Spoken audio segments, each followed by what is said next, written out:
We get the sick breakdown. Yeah. That's My bad. Mm. On the floor. Okay. Did that work? Did the title? Everybody. Shoddy is Did the like a title melody. change? Yes, there is Yes. now our name in the Oh title. wait, I can't even do it anyway because I just did level up your collaborations with shared chat, and I literally don't even have access to any of the Oh, shit okay. yet on this Got one. it. Got it. Why? Probably He's not affiliate. This is too. Yeah.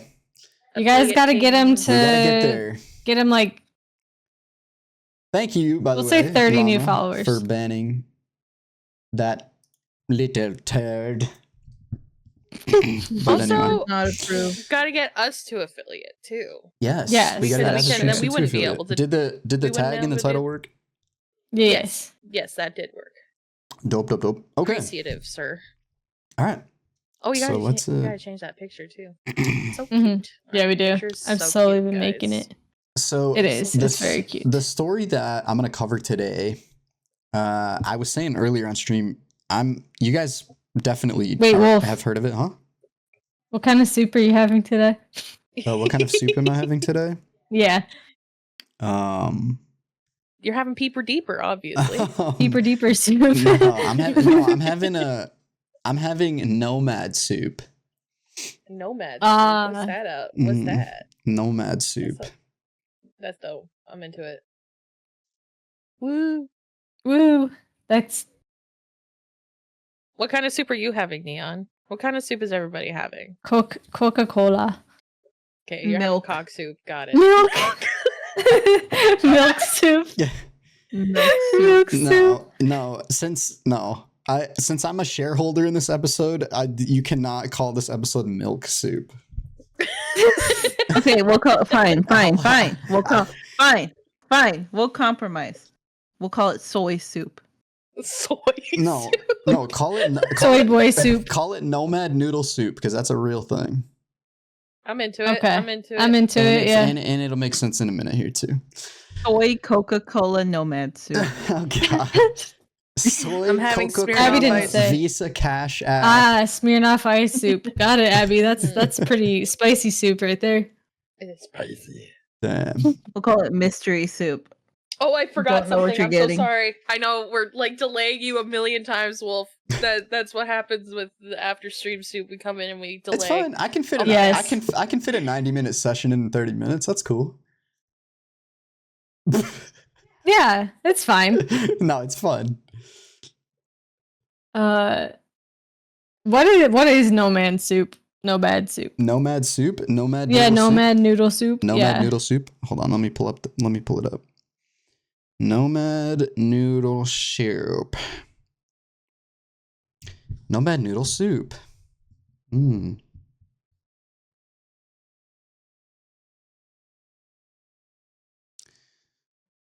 Who's looking? Nomad noodle soup. Dropka is Okay. called. Oh, okay. Dropka. Does it have chicken in it, or is it like a veggie noodle soup type of Nomads- thing? Nomad noodle soup. I wish these pictures were loading.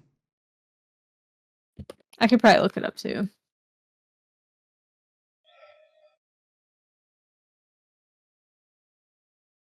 Is this the one?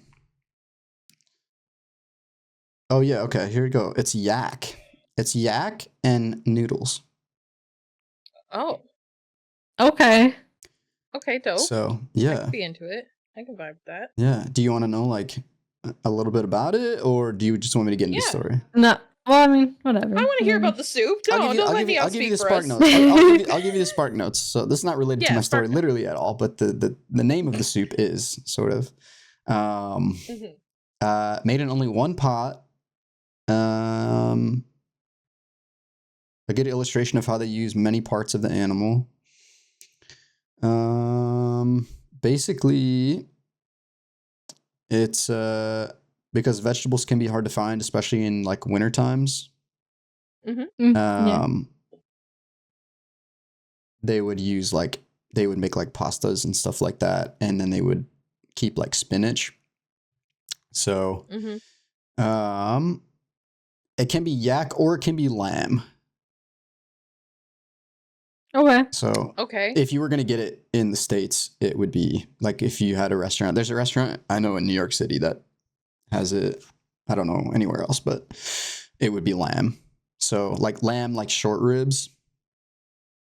So like get right off the bone, and then onion, scallions, garlic, spinach, Mhm. salt, soy. There you go. We got soy in there, Lami. And Hell then yeah. chili, and then the noodles are literally just flour and oil and water. That sounds actually quite good. It does sound so- good. And like you Soy. you boil the pasta water with the bones from the lamb. yeah, like Of your Yeah. enemies. Mhm. bone marrow broth. Of your kind of- enemies. Yeah, Yeah. I mean, Bone maybe you marrow. probably could make Time soup when from the your winter enemies. is cold, you could shrivel up Lami's like and touch the Lami's snow. like that doesn't sound like Taco Bell. Mm-mm. Well, that sounds like Taco Bell. What? What sounds like Tacos. Taco Bell? Oh, no way. No way. Oh my. What? That's crazy. Okay, so That's wild. Anyway, 4 hours later. Wolf, you were gonna get into a story. Yes. So Yeah. yeah. So Yeah, we're getting yeeted into a story the right reason now. I picked the Nomad noodle soup is because this is a story about a van life Nomad. vlogger named Gabby Petito, if you guys are familiar. Mm-hmm. Yes. Mm-hmm. So We have she heard was a little bit. kind of the prologue here is basically she was reported missing September 11th, 2021. What a day to go missing. She went. I know, There are 1 some, years there are some after. significant dates in this. Yeah, it's kind of funny. Not funny, but kind of ironic. Some of the dates lining up. But Mm-hmm. basically, she was out. She was on a trip with her fiance, and she went missing. So feel free to jump in at any time. I'm just gonna kind of rip through the timeline, the story a little bit. Mhm. Yeah. But yeah, I mean, if We're here to listen. we'll definitely chat after about We're here things, for and you, then boo. I have a big like theory too, Ooh, Game theory? conspiracy theory. that I want to express. But yeah, we'll talk about stuff at the end too. But yeah, if you want to interject at any point too, definitely go for it. But so basically there's two. The dog's about to go nuts because someone's knocking on the. Dog. You know. Someone's knocking on the window or the neighbor's house or something.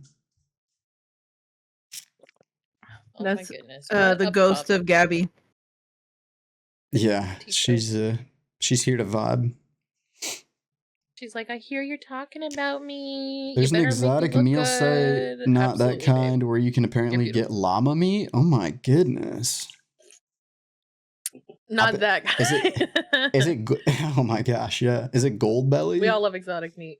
Because there's a website that's called Gold Belly. If you guys haven't heard of it, it's you can basically order like all these crazy foods from all around the world. Mhm. From like all these special not. restaurants. So like if there's a restaurant in like, you know, there's some crazy restaurant in like New York City or something, and they have like one signature dish that you always wanted to try, but you are never going to be going to New York City anytime soon, you know? You can literally just like get it. It's fucking really expensive. Everything Yeah. is. The food's already expensive, but like the upcharge for everything is massive, but it is kind of cool. And they also do like International Uber Eats. From the sounds of it, it sounds like international Uber Eats. Like, hold on. Bougie. BRB. okay, Hmm. we're gonna talk about international Uber Eats now, guys. Yeah, it's time. Because then we could talk. Because then imagine Mhm. if I could order American McDonald's or American Taco Bell or like Mhm. fucking what do you call it? Lami, what do you get all the time? Whataburger. Yeah. Imagine Okay. if I could get Whataburger. And That'd you be pretty guys could sick. get like Canadian Oh my God. stuff. Like I would be getting so All much the- food from over there if I could. Yeah, like imagine And the UK. that.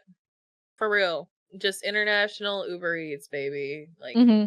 the emissions Well, wait, hold on, alone hold on, would hold on. make what's up? Remember Okay, when wait. remember when we were waiting in the customs loop on the way back? Wait, I guess Abby wouldn't remember this because she I wouldn't. didn't I have was to not leave there. Canada. Mm-mm. But when we were waiting in the loop, there was like an Uber delivery driver or something that they let through, and they let him like go back across the bridge when he came back. Yeah, he What? literally door dashed like Yeah, across like the literally, he border. pulled up in a Tesla and they let him through. And then like when he went back, he didn't have to go through customs or anything. They just opened the gate and let him go on the other side of the bridge. I'm like, what the What? fuck? I was like, That's what the so hell? okay. So what is the thing? We could totally do this. We could totally make this happen. I mean, I think Wait, like, hang on. I think like if Hang you on, I'm were in looking this Detroit, up I right think like now. if you were in Detroit and it was something in Windsor, maybe. Yeah, But I yeah, don't think, like something like that. yeah, I don't think Mhm. like I'm not getting poutine from Reaper's special little Putting spot. these nuts in your mouth, more like. I Ew. I don't need to Uber that. Oh my god, yeah, but like I was saying the emissions alone would just like burn through our entire ozone layer, and we'd be Oh yeah, that fucked. would be brutal. Yeah. That would yeah. be brutal. Like fresh food, yeah. If it was like Yeah. frozen and they just sent it over on whatever way. Which would be disgusting. Absolutely.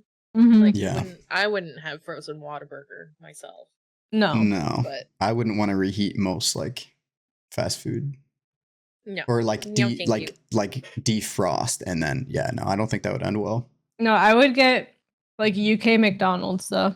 Ooh, Or, yeah. like- No, McDonald's from India. I will say that's what I would be getting. McDonald's from I- India. Oh man. It's such a like here's the thing. I would love to travel the world someday, and unfortunately one of the things I would like to do is try like fast food. There's no international Yeah. shame fast in that. food. There is no No. shame in that at all. No. Honestly, It's just like, everybody's like, oh, you got to see the scenery and the culture, and then the Mhm. McDonald's. It's, it's like one of these things just doesn't belong here, kind of thing, well, it's like also trying like international fast food. You know what I mean? Like their fast food restaurants. Mm-hmm. Yeah. That's what I'm saying. That's what I'm Mhm. saying. I'm doing. Yeah. So Like I figured out the mystery, by the way. No one is banging on the neighbor's window. The neighbor was hanging a curtain over their front window, their front door window. Like, God forbid that they I'm do not that. sure. Cade if- was like, no. Mm-hmm. There I know. were- God forbid. I'm not they sure put up curtains. if there were nails going into the metal door or what was happening. But we're gonna move on from that. Yeah. And we're gonna talk I about. told him to lay down. He's laying down. So. We're gonna talk about Gabby Petito, which is Mhm. I don't want to say exciting because that's not really the right tone. That's kind of that's kind of out of touch. Mhm. But so yeah, basically July 1st. No, July Welcome 4th. back, Reaper. Welcome back. Perfect time. Literally Just in time perfect for the timing. story. Okay, so the very beginning, the 4th of July, the two of them, they were July of engaged, right? 2021. Yeah, July of 2021. Yeah, fiancés, I think is what you said. Yeah. Oh, yeah. They leave New York where they lived, and they were going on. They like bought a van, like a transit van, like a Ford. Mhm. Yeah, Ford Transit. I think that's actually what it was. And they were going to do like this big cross country trip. It was going to be this 4-month thing, like camping in a bunch of national parks and stuff like that, living in the van, and then like making vlogs and stuff, like filming everything and like making basically like documenting documenting their whole trip and like doing like Instagram and YouTube and stuff, like the whole van life thing, right? Yeah. The funny thing is,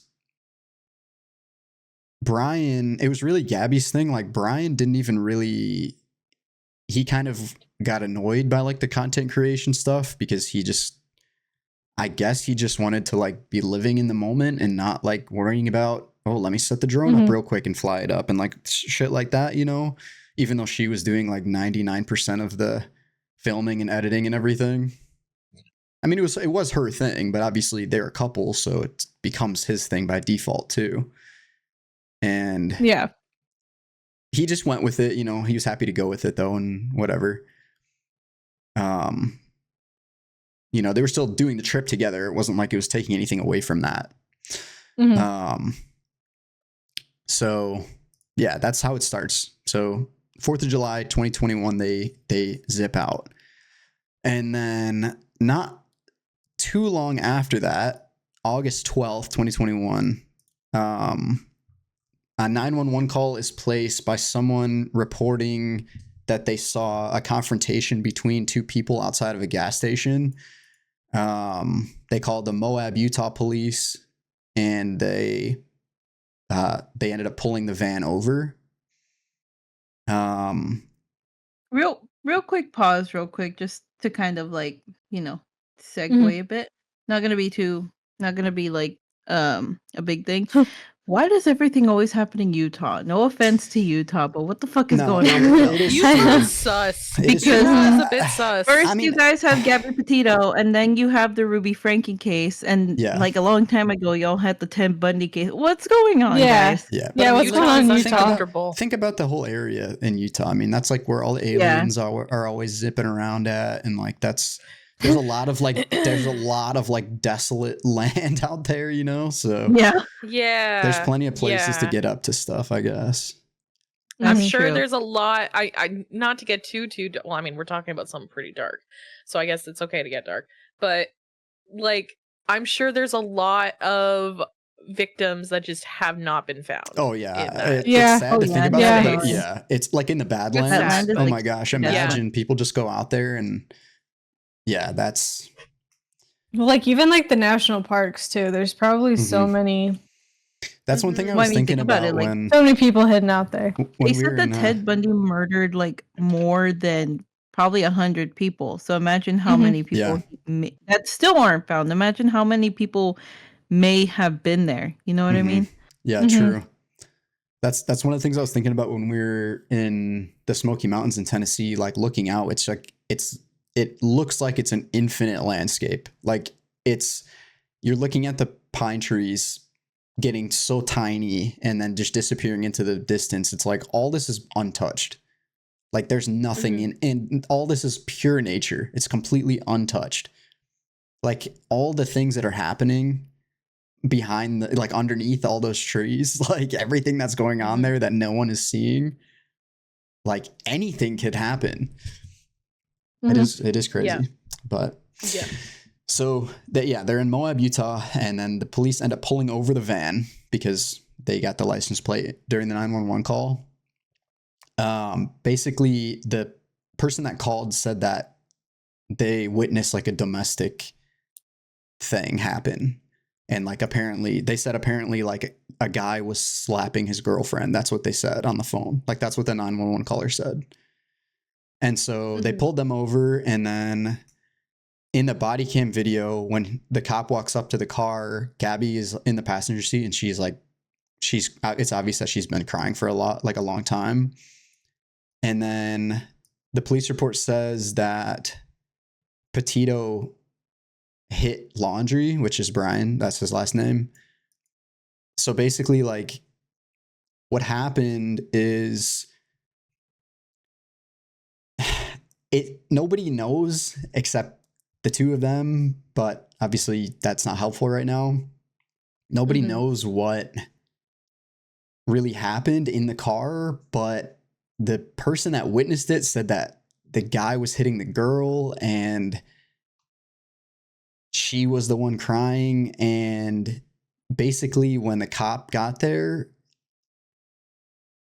I don't know if she felt guilty or if she didn't want him to get in trouble or what it was, or he gaslit her and made her feel like it was her fault. But she basically said that she hit him, and then he told the cops that she was crazy and that like it happened all the time. And all the cops took his side. Even like the female officers, they all took his side, and he was like smiling and laughing and stuff. And they sent her off with a van to like, or no, they sent him with the van. They set him up at like a special hotel for like victims of domestic abuse for the night. And they sent her off on her own. They gave her like an address to a place where she could get like a $5 shower.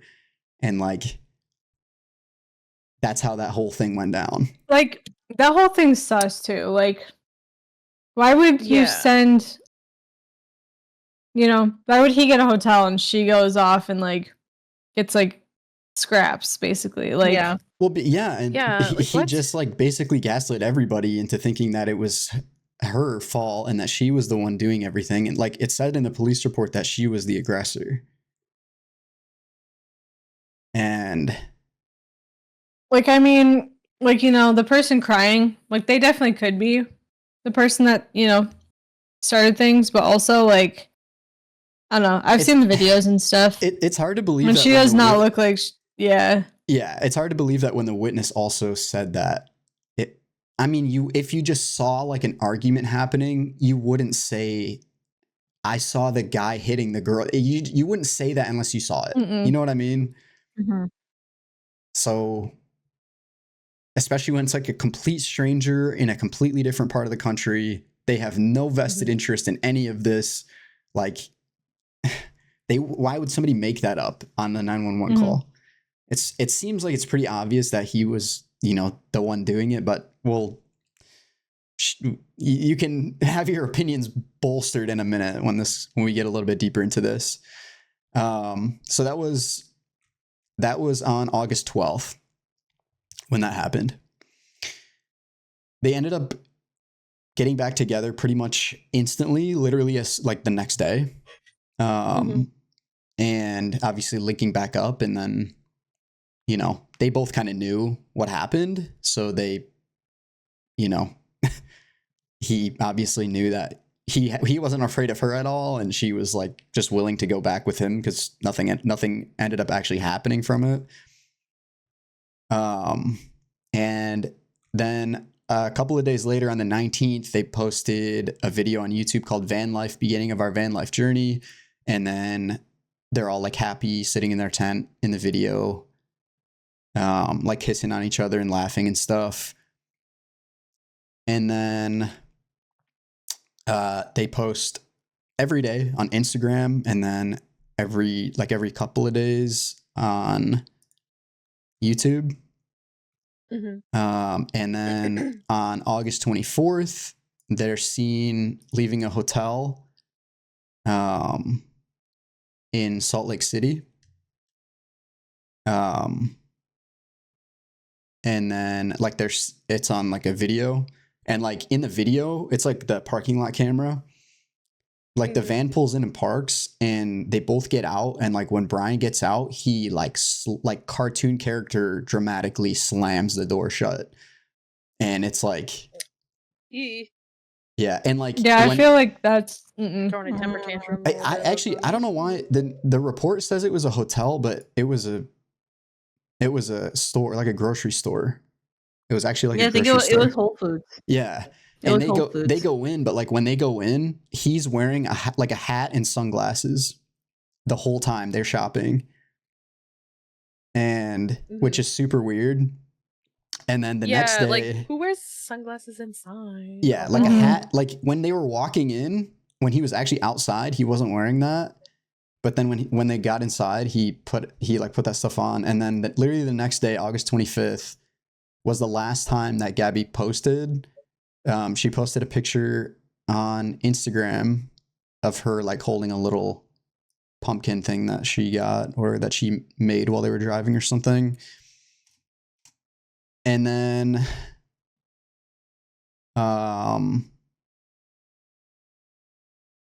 that same day, the van is spotted in the Grand Teton National Park by another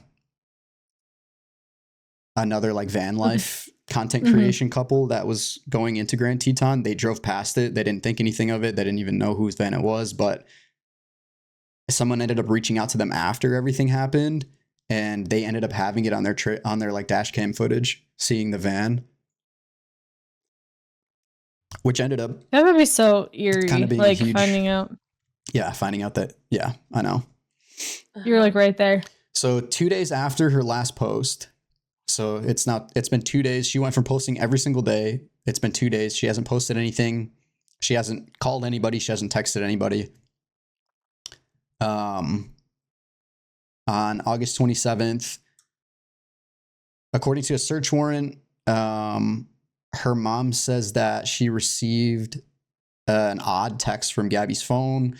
It read, "Can you help Stan? I just keep getting his voicemails and missed calls." Stan was her grandfather, but she never called him that. She always called him like grandpa. Yeah, that I Mhm. can't imagine how unsettling that would be. Like, just Like yeah, and like not hearing from Yeah, and her she for said a that, while, and then that's the first text you get. yeah, she said that it was really unsettling. And then on August 29th, 2 days later, another TikToker named Miranda Baker. I mean, her account was called Miranda Baker, but she posted a TikTok claiming that she picked up a hitchhiker who matched. She like saw him on TikTok afterwards, and Mhm. she said that she thought it was Brian. He was like hitchhiking alone mhm. in the park, which is strange. And then the next day, Considering you're supposed to be with your girlfriend. yeah, or exactly, fiancé or whatever. exactly. And she said, like, in her TikTok, she said that she didn't really like think anything weird. He just seemed like a totally normal guy. She didn't realize who he was at the time, and like there was nothing had happened, so it's not like he was on the news or anything. But she ended Yeah. up seeing him like on. She ended up seeing him afterwards, and then reaching out and being like, that's when she made the TikTok, was after everything. And she's like, I picked him up in this area of the park on such and such day. But she said like he seemed totally normal. Like he was a little bit socially awkward, but he was like super friendly and like just trying to do his thing. And then the next day on the 30th, Gabby's mom receives another text from Gabby's phone. She didn't want to. It's like she didn't share what it said, but the report says that it said no service in Yosemite. Okay. Even though they were in Grand Teton at that point. Yeah, that's Mhm. And then September 1st, Brian comes home to his family's house in Florida, in Newport, Florida, the Laundrie family home. Just like super cash, like no big deal. Yeah, no big so deal. Did a guys, murder. they both lived there. Her family lived in New York, which is why they were in New York when they left on the trip. But they both lived in Florida at his parents' house. But he came back and he was alone. He had the van. And then, yeah, September 11th, like I said in the beginning, that's when her family reported her missing. Mhm.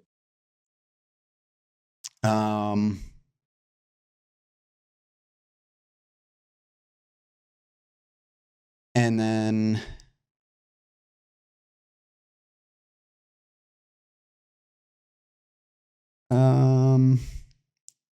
she files a missing police report. I don't know why it said that twice in here. It's very confusing. And the whole time, like after this is happening, there's like crowds around the house. Like his parent, like Brian and his parents, like none of them are talking to anybody. No one has seen him since he got back. Like they saw him go in the house, but no one has seen him at all. And like he hasn't left the house at all. And like the parents aren't saying anything. They just they walk out of the house, get in their car, and they leave. And like there's like crowds of people like protesting with signs like, "Where's Gabby?" Like all this stuff. And it's like, it's on the news at this point because it's a missing persons case. And like, there's camera Yeah. crews out there and like day after day after day. It's crazy. It's crazy. They're like borderline blocking the whole street like every day. And it's so super weird. And like when the police went to the house to ask to talk to the parents and asked to talk to Brian, they had already lawyered up like immediately the first day. Yeah, and I feel like that's super sus too, because it's like, why would you get a lawyer right away if you weren't sus? It's hard because like, you know, normally it is better even if you are like not involved in something to not talk to police, just because anything that you say can and will be used against you in the court of law, blah blah blah blah blah. But in this scenario, right, and where you're like it's supposedly your fiance or your ex-fiance, and you're like, I don't want to help at all. I'm gonna keep my mouth shut and I'm gonna lawyer up. Well, that's the thing. I agree with you 100%. Like normally, like you said, even if you're involved in something, but you didn't do anything wrong, it's still a good idea to seek legal counsel. It's just a smart thing to do no matter what. Yeah. Even if you are 100% in the right in a situation and you have done nothing wrong, even if something happens to you, it's still a good idea. Somebody knows more about the law than you do, unless you're in my chat and you're a lawyer. And then if that's the case, shoot me a DM. There's probably, you know what? There's probably a better lawyer than you out there, and then that person also has a better lawyer than them, and it's an infinite. That's true. Loop of better. It's a never-ending better lawyer. Yeah. And then right there at the very tippy top is Goofy. Sir. The god of lawyers is Goofy. Undefeated. Okay. So, yeah, I agree with you. It is a smart thing to seek legal counsel. But if something happened, like what's he going to try to say? Like if something happened when they were out there and he's like, I need to lawyer up because potentially, you know, this could be spun in a bad way and potentially land on me, you know, whatever. Like if there was some sort of accident or something, it's still weird that, like, of course, the first thing your lawyer is going to tell you to do is don't say anything to anyone. But to like immediately get a lawyer before you even say, like, nobody even knows what happened. You would think that you would share like something. Like about they're just what asking, happened. Like for her, you know, where is she? Least. Yeah. Like he would at least tell her family, even if he's like, hey, let's not make this a public thing right now because we need, you know, there's stuff that has to happen. But like, you know, she fell off a cliff or she got bit by a snake. Like what the, you know, it's like, it's There's so a snake strange. in her boot. Yeah. Turns like out. The wind, bullseye. Yeah. Yeah. That's why you don't wear Crocs in Yosemite. I mean, that's just like, yeah, you know. I know that they may sport be mode only best. takes you so far. They may be the fastest in the West, but okay. So I'm just hang on 1 second. Let me get this out. Let me get this out real quick. The ones that I almost bought that one time, those were pretty rugged. I'm not gonna lie. No, I was gonna say, like, I'm just imagining someone getting chased by a wild animal, and then like hold up, put their Crocs in sports mode, and just the animal just stops. Just book it. Yeah. Yeah, the animal just stops and like is like, what? And then they put in sports mode and they just zoom off. And they just go. Yeah, they just turn into I'm thinking of like the Twilight hunting scene when Bella gets changed and she's trying to hunt down a deer and she flips her Crocs to sport mode and then suddenly she's running faster than Edward. It's like, oh my god, she's amazing, bro. True. Wolf's never seen Twilight, so he can only say true. Yeah, but not actually know what we're talking about. I've seen a lot of the scenes on like Corridor's VFX breakdowns and like all that stuff. I can't believe a lot of all the running scenes, all the fight scenes. I've seen all that stuff. I asked him if he wanted to watch it the other day. Okay, he said no. Let's get back to the story. Yeah. Anyway. Okay, so I don't know. I could talk about Twilight for a bit. Like honestly, the missing persons case was filed on September 11th, and then On September 13th, the laundries tell police that Brian left the house to go for a hike in a place called Carlton Reserve in Sarasota in Florida, which is a sick area, by the way. It is. It's a very nice area in Florida. But yeah, they said he left to go for a hike in his favorite camping area, which is Carlton Reserve. And then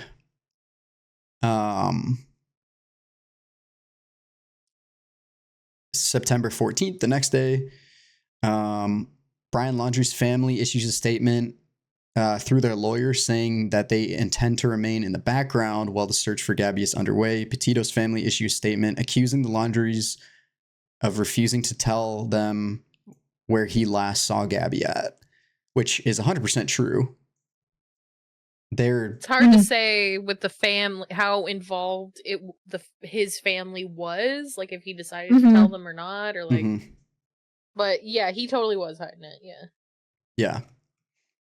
Yeah, and they knew one way or another, whether they knew what happened or not. His parents, they knew something happened. They knew something was up. They knew something bad had happened. They didn't know. Maybe they didn't. I'll tell you what I think after, but. Maybe they didn't know exactly what happened, but they 100% definitely knew that something happened. And I think they knew. I think they knew everything. But I think so too. We'll dive into that a little bit too in a minute. The next day, September 15th, Northport police say that Brian is refusing to cooperate and name him as a person of interest in Gabby's disappearance. So he basically was like, you know what I'm going to do? Not that there's a bunch of spotlight on me. I'm going to dip and go into the woods. And the police are like, okay, sus. Big suspicious. Very sus. He basically vented and they were like. They threw that alarm button down. They're like, now we got to vote him out. Yeah. So on the 16th, again, we're going like day by day here. But this is a missing persons case, so that's kind of how things go. On the 16th, Northport police hold a big press conference. Gabby's dad speaks and kind of like bolsters everybody to, like, they basically get the entire state of Florida together and like do this huge search. They have like all these posters of pictures of the van and like all the, they have like some stickers on the back of it that kind of make it recognizable and whatnot. And then 2 days later on the 18th, a massive search begins in Florida for Brian. Carlton Reserve is 24,000 acres, so it's pretty big. His parents say that that's where he was headed the last time they saw him, like they said before. The next day on the 19th, September 19th, so the day after they start hunting for Brian, authorities find remains in Grand Teton National Park in Wyoming, where the van was previously spotted on the dash cam video. And they are basically able to confirm that it's her. She hadn't been dead that long. So, and like, she was, I don't know if they're going to get into this in the article. I don't think so. But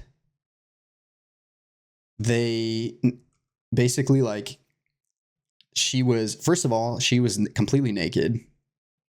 And she was lying on the ground in the fetal position, and there next to her was like her clothes and stuff were there, but next to her was like a little spot where, thank you for lurking, Reaper. There was a little spot where it looked like someone had tried to start a small fire, but they couldn't find any fire starting materials anywhere to be found.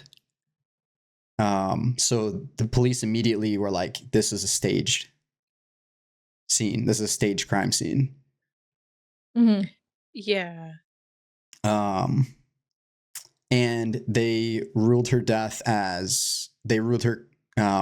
cause of death as strangulation as well. Fucking hell, man. So the day after Yeah, that happens, that's the day after that happens, there's an FBI raid. Police execute the search warrant on Laundrie's home. They seize the car, and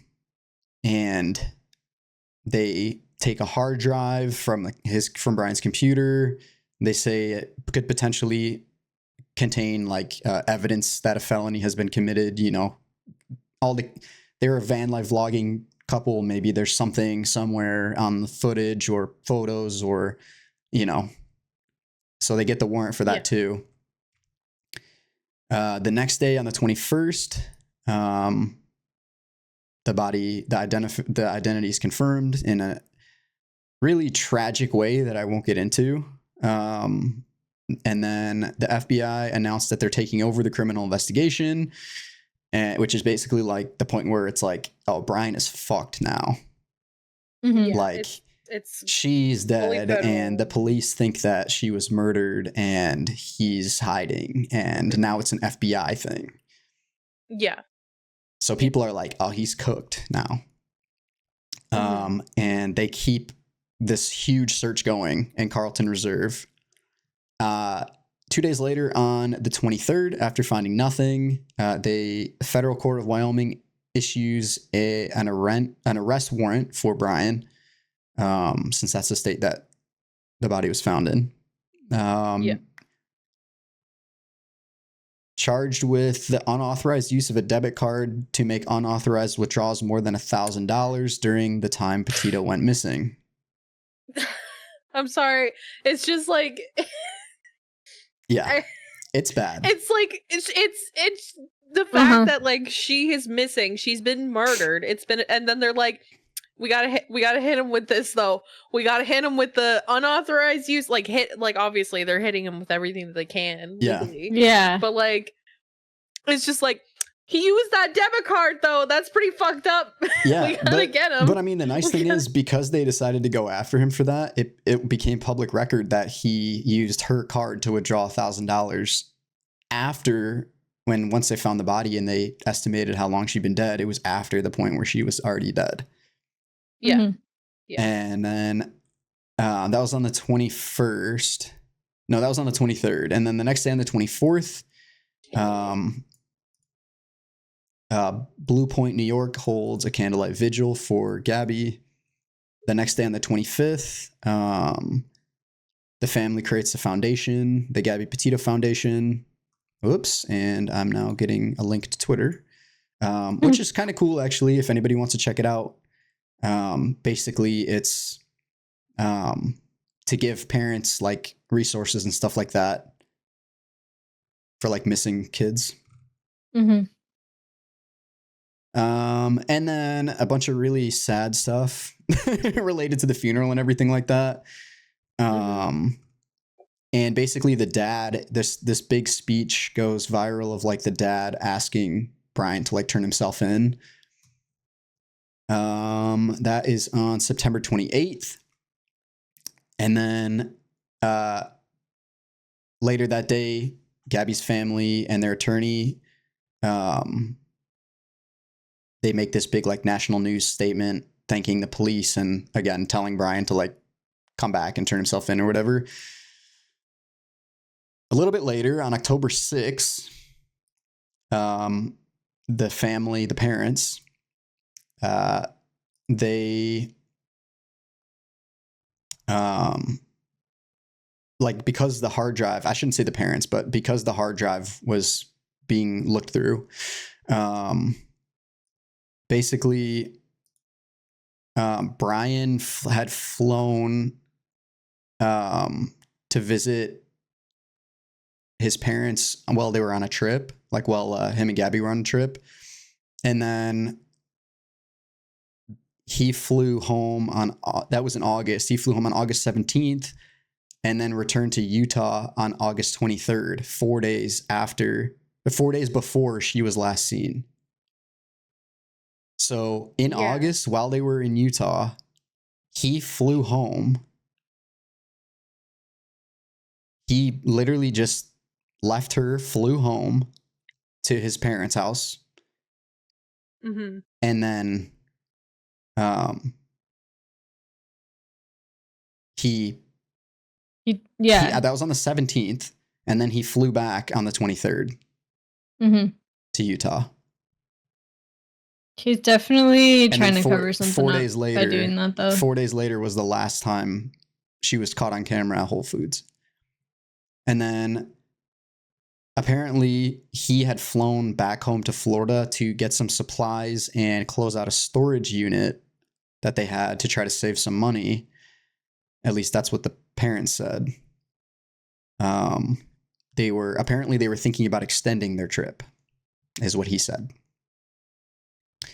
Yeah, extending it. Yeah. Yeah. Okay, bud. Sure. And then, so that comes out on October 6th. That news comes out. And then October 12th, about a week later, the coroner in Wyoming announces that that's when it was announced that she died of strangulation. They said that the manner of death was considered a homicide. Mm-hmm. And then they backed the initial autopsy results that were released later. They said that she was outside for 3 to 4 weeks before being discovered. Oh. That's the crazy twist. Because when you line that up with when he was using the card, it's like she had already been dead for 2 weeks. Yeah. And he was like, time to yoink her $1,000 she had in her bank account real fast. Like, fuck, man. Yeah. Yeah, like, what was he gonna, like, one, obviously he killed her for a reason, but then also him going in and stealing the $1,000, like, what did he need that money for? Well, he probably figured, what does He she just need the money wanted it. for? Yeah. As Yeah. fucked Well, up as that true. is, He I could have mean, just, yeah, he was that's probably true. like, you know, she was my fiance, it's our money. Mm-hmm. It's mine now. Mhm. And then the coroner declined to comment on whether or not he believed that she had died in the location where she was found or if her body was put there. And obviously he didn't want to say what his opinion was because he didn't want to like implicate anything, but still the fact that he decided that he would decline commenting on it still kind of, Yeah. it's kind of like, Yeah. you know, that he thought that it was a stage crime scene too, but and then so that was on October 12th. October 20th,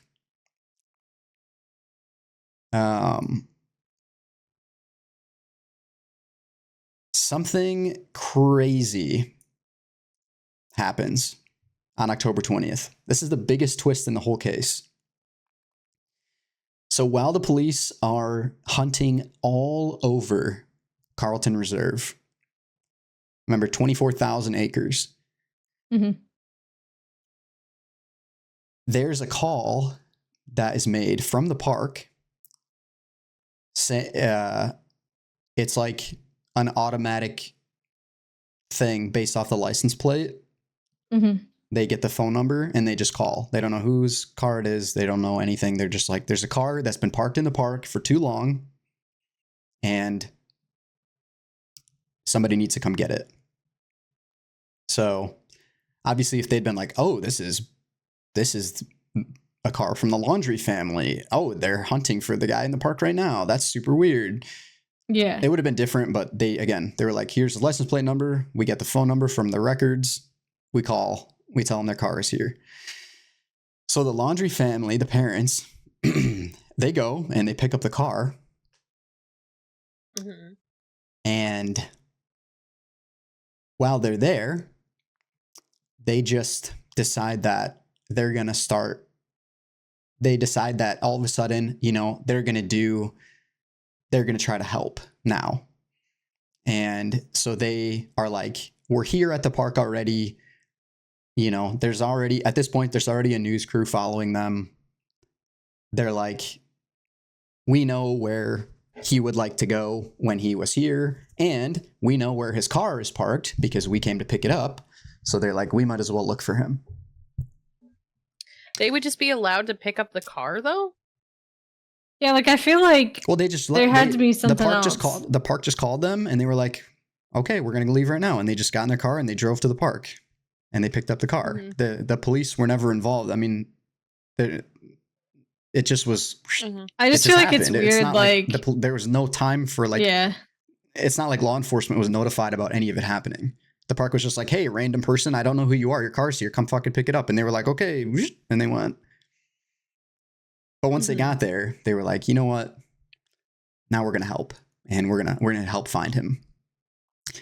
So they just start walking and looking. And they're just like a middle-aged Florida couple out there in like their tennis attire, like just fucking walking around in the national park in the woods, just looking. And like there's a news crew like awkwardly following behind them. There's like 2 different cameras. And like at this point, the police know that they're there. It doesn't matter. You know, they're not people of interest in the case. So they can do whatever the fuck they want. And about a mile into the woods from where the car was parked, lo and behold,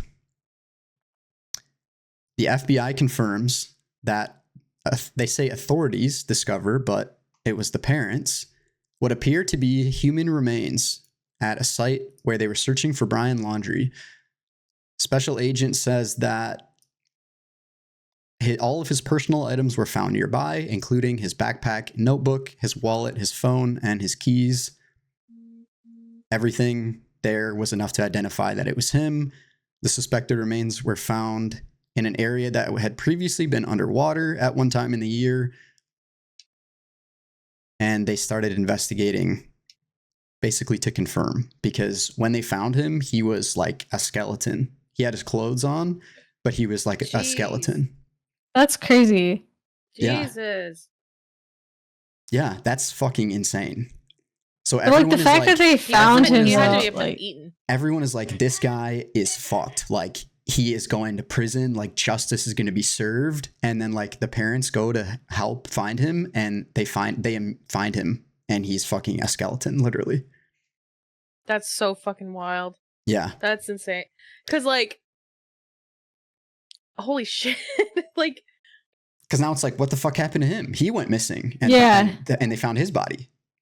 So it's like so many questions. So he was eaten. Obviously, he was eaten by like, you know, wildlife or something. Well, I don't know. I'm assuming partly, you know, but it was like massive decomposition as well.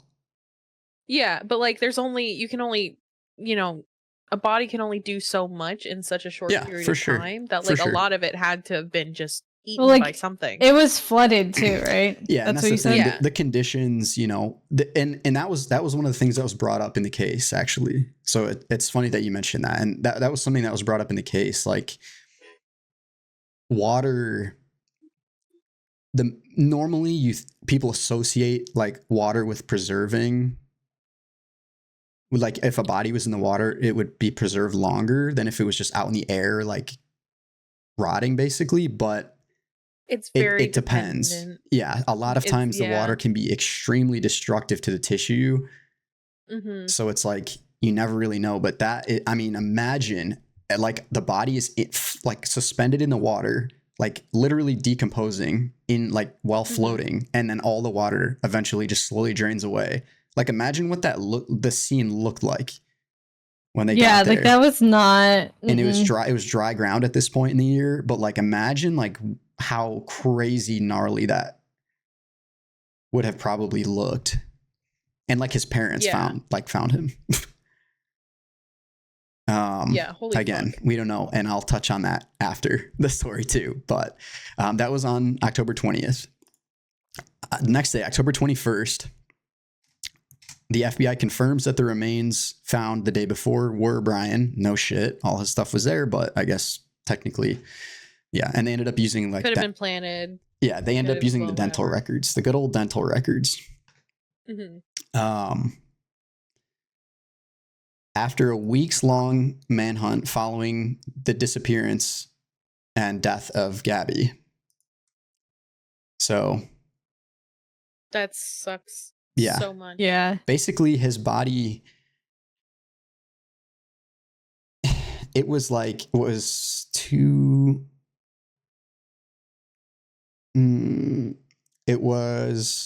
a month, right? It was a full month after, Mm-hmm. Yeah. right? Because he left to go to the park. On the 13th, I think, Mm-hmm. of September. Yeah, he left on the 13th of September, and then they found his body on the 20th of October. So it was just about a Plenty month. of time. It was a little bit over a month. Mm-hmm. But how much, like, when they found her body, again, very different scenario. She was out in the open, and it was in an area where it gets cold at night. You know, the desert areas, they do get cold up, very, very cold at night. So that could have helped, but she was like, obviously her body was in rough shape, but she was not like decomposed. No, not to the degree, obviously, that he was. Yeah, and they said that was after 3 to 4 weeks of being out there. Yeah. So Well, for like, his was Brian about the was same amount of time. in- It was about 4.5 weeks. Was he in Florida or was he? He was in Florida. Yeah. Okay, So like a little bit different environment. like the heat and the humidity and He would have definitely degraded much faster. and all the like, bugs physically. too, and everything, all the animals. Yeah, it's weird. It's weird to Yeah. talk about, but yeah. So Yeah. they confirm everything on October 21st. But it's crazy because it's like not even thinking about like the decomposition time. I mean, it plays into it, but like how long did he? It's like, how long was he out there before he died? Like he must have died like right away. It's like that's the Like thing. for his body to have decomposed that much, like he must have gone out there and like fucking died in the first day. It like, you know, it. I mean, there's Well, like, speculation on like what happened, but yeah. What did he? Tested How his did he? DNA and everything, right? Like to confirm that it was him. Yeah, they It did was his DNA. dental records. Yeah, they used the dental records, but they did end up. That was at the time, the day after they found him. They did end up getting a DNA report back as well, but it was like it took like 4 days or something to come back from the lab. Mm-hmm. And then so yeah, it's like how long was he out there before he died? It's so suspicious. And again, that plays into something that I'll get into in a minute here too. But then November 23rd, so like a full wait, why does this say?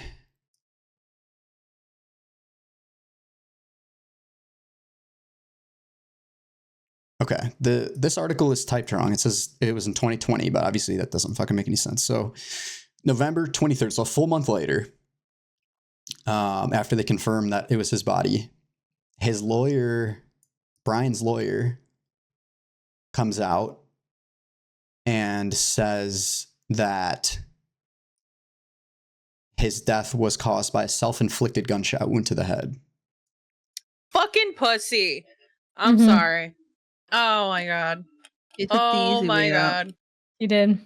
Oh, He definitely did something. That's why, like, that's it's like you're sus if you do that. That's definitely what it seems like, isn't it? That's definitely what it seems like. I don't know. You might be right about that. January 21st. I know there's like Go I know ahead. there's theories behind it, but Yeah. Well, January 21st of 2022. Okay, time jump. Yep, a little bit of a time jump. So this is when the details are starting to come out from the investigation. So in the FBI's final report in their investigation on Petito's death, they say that Brian Laundrie claimed responsibility for his fiance's death in a notebook found near his remains. The FBI in Denver, which was the team leading the investigation, they say the notebook, the backpack, and the revolver were found near the remains that were later identified to be him. In the notebook was Brian's written confession. They say that he said,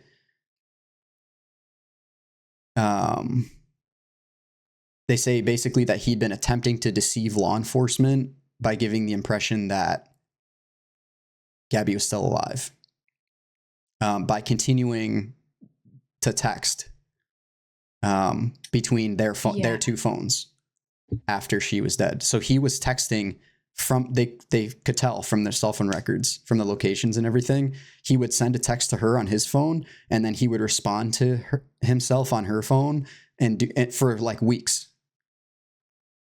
For like 2 weeks. Yeah, okay. Okay, that. buddy. Which is really fucked up. And then Very fucked up. So basically, his letter, he wrote a letter.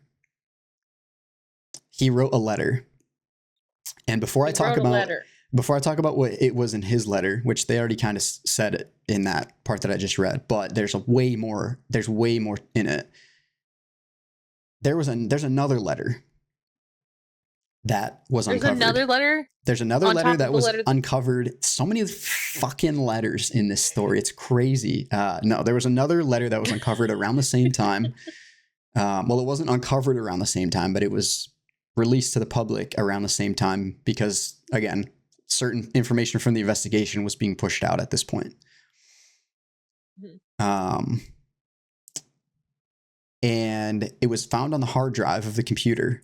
It was a letter from Brian's mom to him with all this stuff about how she loved him and she would do anything for him. And if he ever needed anything, that she was there. And it had this whole part in it at the end that was like, it was like these things. It was a few different things. Like if you need to blank, I will blank. If you need to blank out, like stuff like that. And one of them was like, if you need to disappear, I will like shelter you. And then like, if you need to hide a body, I will grab my shovel. And this was like 2 years before any of this happened. Okay. So it wasn't like related to any of it, but like, the fact that she said that, and then for the parents to act the way that they were acting during the investigation, it's like, that looks really bad. And the fact that he left Utah to fly back to their house, fly back to Utah again, and then 4 days later was the last time Gabby was ever seen. Like, yeah, when the police found that letter on the hard drive, it's like, this looks really bad now. Like, it's easy to, like, you know, kind of brush it off and be like, well, you know what? You say to your homies, like, hey, you know, you need to hide a body. I got your back kind of thing. But, like, when you're saying it to your son in such a heartfelt scenario from the sounds of it. It's like, I will literally I will literally die for you. I will literally do anything. Yeah. Like, that is a little bit less of a Those write-off. kind of moms creep me out. I can't stand those kind of moms. Yeah. It's uncomfortable. It's uncomfy. It's just like, well, where do you think he gets like his whole thing, Brian's whole thing, where like he was like constantly gaslighting her, like Gabby, and then he was like gaslighting everybody and like making himself like the victim in all the situations, and like he probably got that from his mom. Oh, absolutely. That's sort of like crazy. That's sort of like crazy ego kind of thing, but yeah. On March 11th of 2022, Gabby Petito's family sues Brian Laundrie's parents. What about his letter? Oh, his letter. Go over his, oh, yeah. You Thank you. About his letter. Yeah, so they find his letter in the notebook, and it's not just a confession. It's a lot more than that. Oh, God. It tells this whole story. It's written like, I don't want to call it like eloquent, but it's written like dramatic. Like, yeah, it's a little theatrical. It's a little zesty. It's just like, it's not like, I wouldn't, if I was typing a like work email, I would make this. Not like if I just killed Neon, I would be like, oh, what's a good replacement word for this that sounds more professional? It's like, it was just really well written. So it was basically this letter about how he left to go to close a storage unit out and everything. And then when he got back, she was sick and she was trying to brush it off because she was trying to keep the content going, you know, and like keep the positive vibes. Because, you know, which kind of makes sense because it was obvious that they were trying to like put on the face for YouTube. Meanwhile, like their personal shit was a disaster. Mm-hmm. So, Not you know, uncommon. yeah, it's not a far stretch to think that like maybe she was sick and she tried to hide it for the camera and like whatever. She only apparently had to do it for 4 days because that's the last time she was ever seen. But, and essentially, he says that one morning he was like doing his yoga and stuff, which is like, it was part of the routine. You know, they were separate during that time of the day and like he would do his yoga, whatever. She would leave him alone, whatever. I don't know. He was probably jorking it or something, but that's what, you know, that's as one does. Yeah. Mm-hmm. Yes. But anyway, he was having his special time and she was doing something, swimming in a river or something like that. And he like went out to find her and she was like dying basically. And because her whatever sickness she had, something was going on. She had like a really bad fever and she was in a lot of pain and she was dying and like he couldn't do anything about it. Like she was like literally dying right in his arms and he like didn't know what the fuck to do. Like he thought that she was gone. You know, that's like nobody knows if any of this is real, but this is like the scenario that he's building. And he said that like she was like literally dying and she asked him to like help her and like not like help her like live, to like help her like not hurt anymore. And then and that he genuinely thought in that moment, like in that moment of panic, that like he was doing something merciful. It's like so fucked up. I don't even want to say it. And we don't know. What? It could potentially be true. That's the thing. It's like, no, but I don't know. I don't know. I'm just saying that for the sake of the stream. It's speculation, but it seems pretty obvious. It seems like a pretty clean cut case. And you'll see in a second here too, that there are some things that actually happen as a result of all of this stuff. But he also says after that he came home and he lawyered up right away because he knew that people weren't going to see things the way that it was. No. You know, because it's just suspicious. But I mean, it's like when it's a tale as old as time in the legal world. When a wife dies, 9 times out of 10, the husband did it. I mean, it's like the oldest thing in crime. Yeah, or vice versa. The wife did it. Exactly. A spouse. Yeah, a spouse. Yeah. But it's just like. So he's saying that like he lawyered up immediately. He didn't want to say anything in the media until like they figured out like how to go about everything, and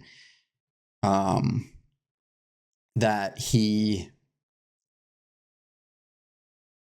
realized that he couldn't. It's like it's really tragic, but if you take yourself out of the moment and think about like the whole scenario, it's obviously you can't feel bad for a person like this in this situation. But it is really tragic what he wrote. Like as soon as he shot her, or as soon as he strangled her, he realized that like he couldn't live without her anymore. And he went home immediately, and which he didn't go home immediately. He went home like a week, 2 weeks later. He went home like a week and a half later after hitchhiking around. And then eventually getting back to the van and driving home. Yeah, I feel like that's like, I don't know. It's just like, it doesn't seem like that would make sense. But yeah, then he said that basically like he realized he couldn't live without her. And then after everything happened, like after the story got into the media, he like couldn't. He felt the guilt. He finally felt like the guilt. His like grief went away, you know, and the guilt phase hit him, and he drove out to the park and took his own life. And that's pretty much like, there's a couple other things I'm going to read real fast, but that's like pretty much the end of that. Like that's what he said in the letter. And it's impossible to know if any of it is true, but I don't really buy any of it. No, I will give my take in a second. I have to step away for like 2 seconds. I will be Yep. right back. Yeah. All good. I'll just read a couple of little things that aren't like that, obviously. Anyway. Yeah, so basically on March 11th, Gabby's family sues Brian's parents in Florida. They claimed that Gabby's parents claimed that Brian had told his parents that he had killed her before he returned home. And I don't know how they would know that, but that's what they were claiming. And the lawsuit was filed in Sarasota, and it contends that Laundrie told his parents on August 28th that he had killed Gabby about that he had killed her basically on August 28th. That's what they say. The lawsuit claims that the parents concealed that their son had confessed to the murder from the investigators and from police and from Petito's parents while the search for Gabby was ongoing, which that, again, if they did know, then it is true that they concealed it. At the end of that month, March 30th, his parents filed for a dismissal of the lawsuit. They called it baseless and frivolous, which is like classic lawyer talk right there. That's like out of a movie. Baseless and frivolous. That's like some old-fashioned court shit. Mm-hmm. Yeah.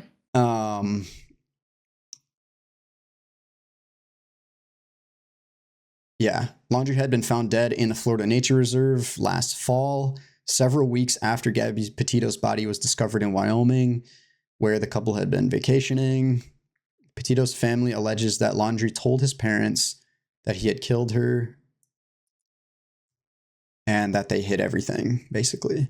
And then on June 30th, I was just saying that Gabby's parents, long story short, Gabby's parents sued Brian's parents, saying that he told, I don't know how they knew about this, but they alleged that he had told them on August 28th that he killed her before he returned home, and that they concealed it the whole time. But I don't know how her parents would have known that, but that's what they claimed in their case.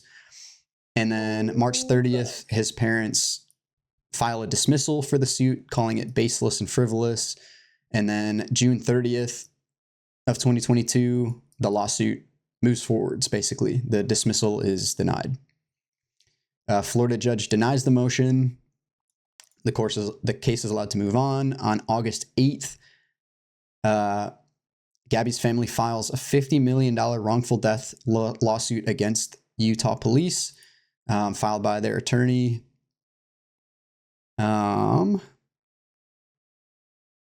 Let's see.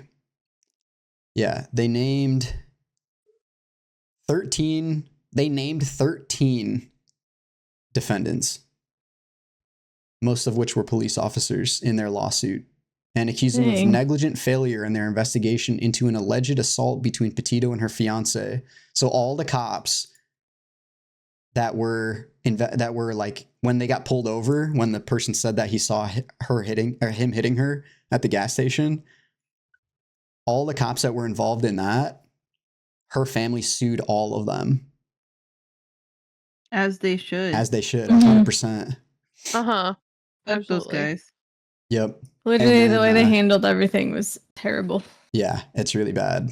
And that's when they played the body cam footage in court from that. Oh Yeah. Oh, Like if you see, I don't know, like if you see bruising, like that's worse because he had a couple scratches, but she had bruises. So I'm Mhm. like, Yeah, he had a scratch like on his face, on his cheek, but she had bruising. Yeah. if you're trying to scratch someone, it mostly means that you're trying to get away. Yeah. It doesn't Yeah. mean like, she didn't just scratch him and then Yeah. he punched her, I mean, like, or it could have yeah, vice versa. I don't know. that's like a super But- common thing in like investigations. Like scratches are known as a defensive wound. So I don't understand why they weren't just like, you know what? She's really badly bruised. We we got to get her somewhere safe. Yeah. You know? It was just bad. No. I don't know. And they also later on during the case, they also hit all of those defendants with wrongful death in the lawsuit, saying that Petito's death was caused by their wrongful acts of neglect. Mm-hmm. Yeah. And then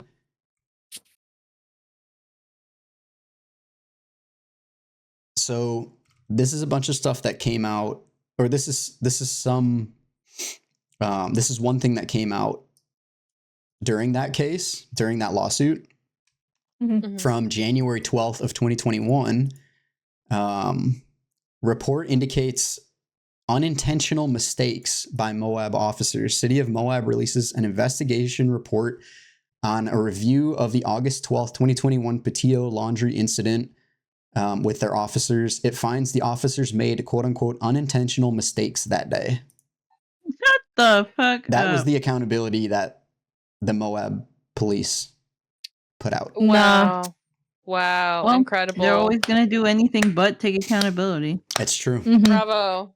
It's true. Because Good taking job. accountability costs money. And then here's the crazy thing too. So the letter that was in his notebook, that was not released to the public at first. We're back to current time Mhm. during the lawsuit, June 24th, 2022.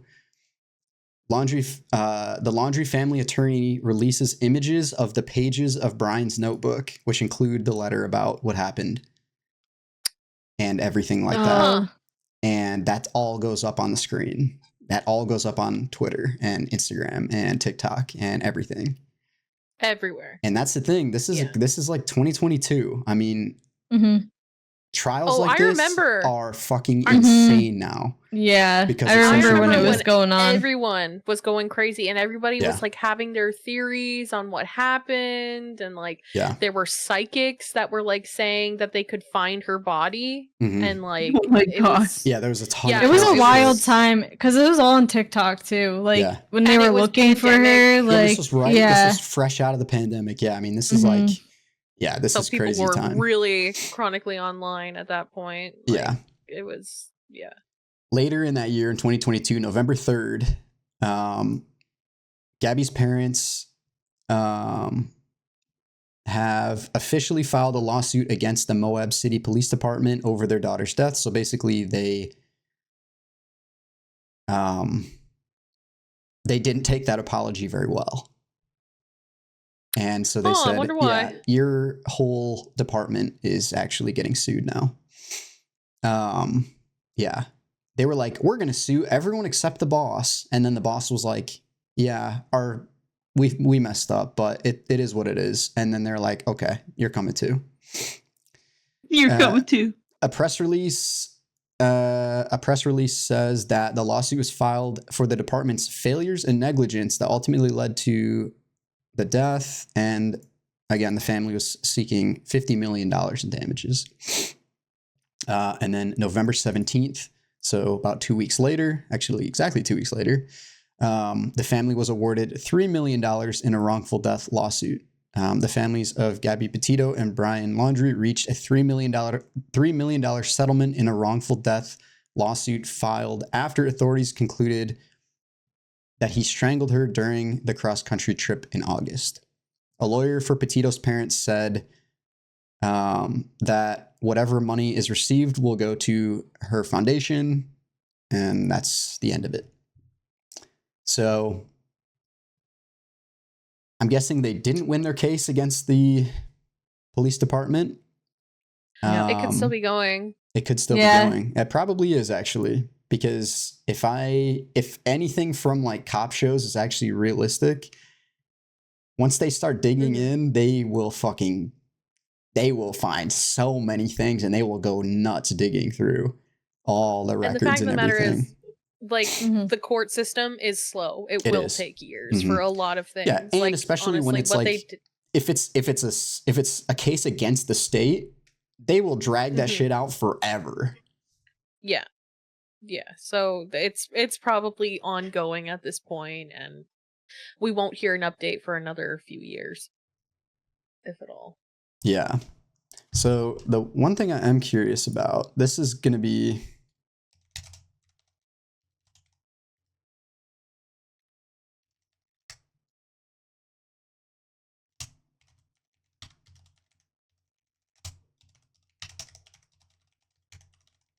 hold on, I'm just typing some stuff out.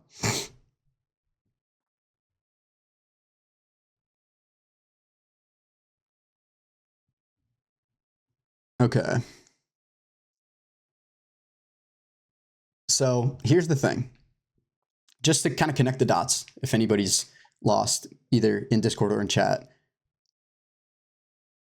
the $3 million that her family was awarded, it has nothing to do with the police or anything. That's a completely separate case.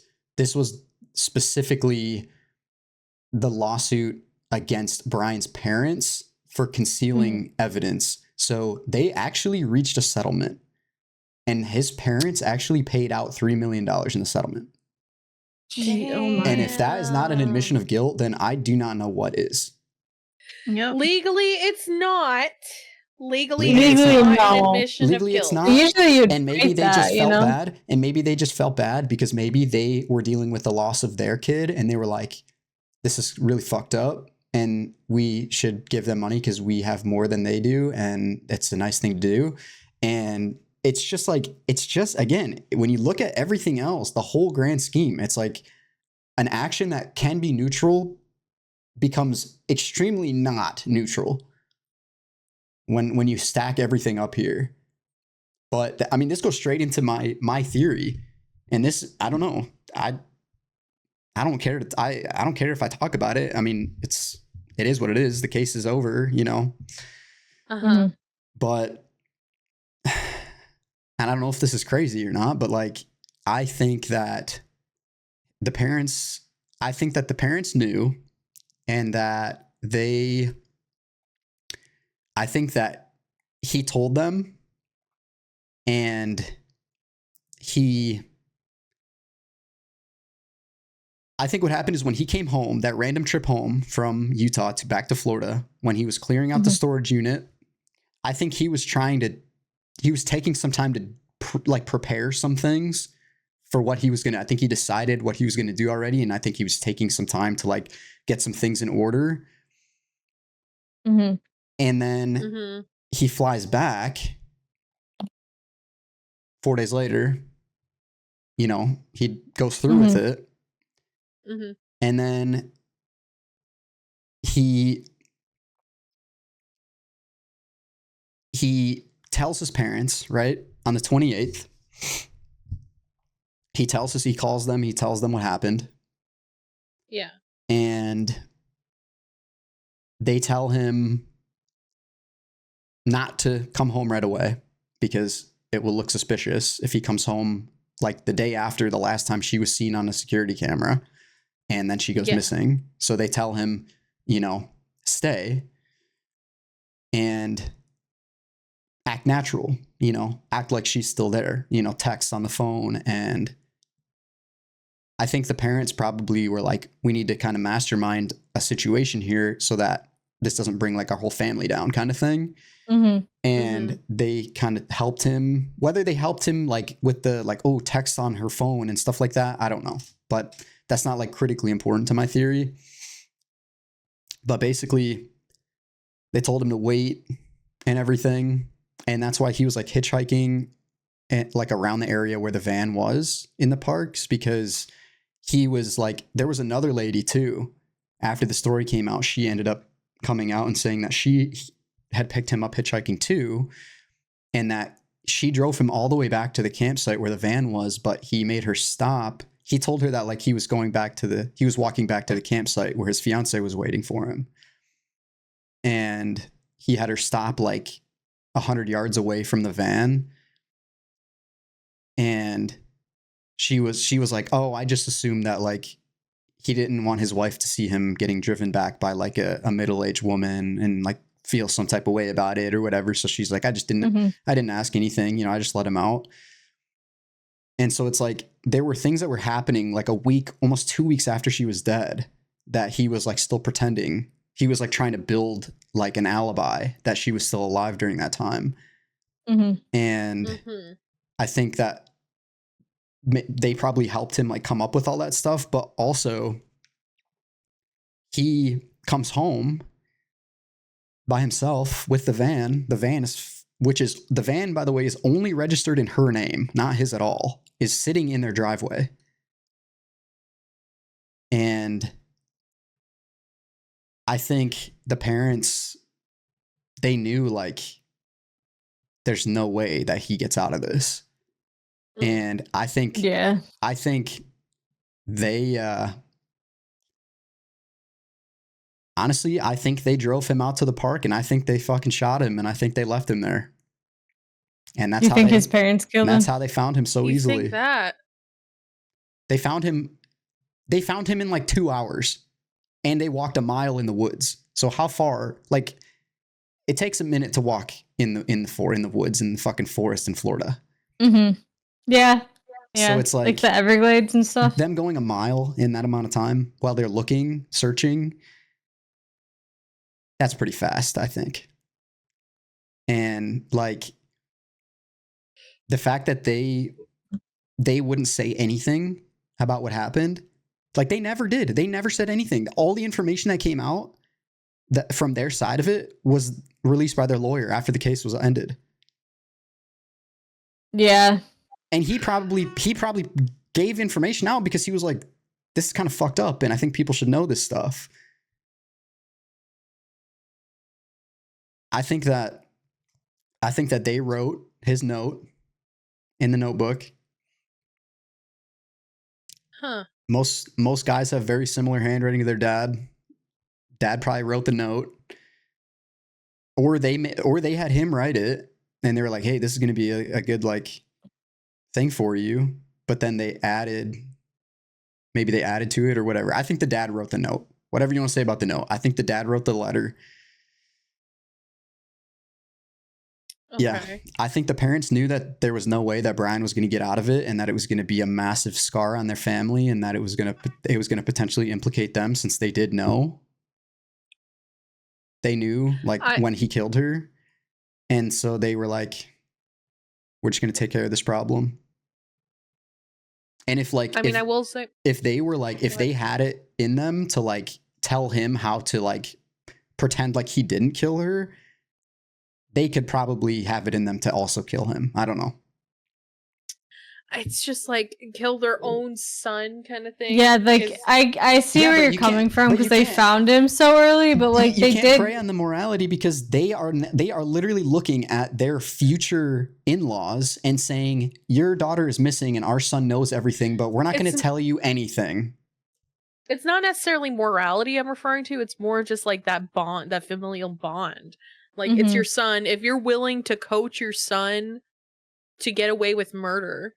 Yeah, or maybe the dad did it. I'm not saying that. Maybe the dad did it, and the mom didn't know. And when they found him, her reaction was like pure, you know?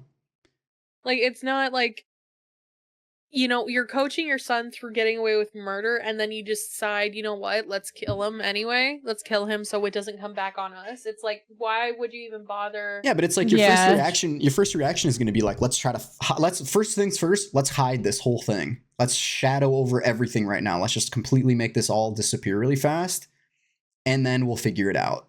So then they take the time, and then he comes home, and then they're like, Jesus Christ, like there's no way this is going to go away. There's way too much attention on this. It's way too hot. Like there's nothing we can do now. And then they were like, we just got to put him out to pasture.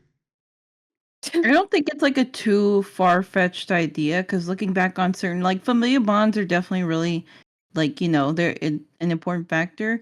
But you have to remember, there are people who wouldn't go past killing their own kids. I mean, look at Chris Watts. He killed his 2 youngest daughters and his wife.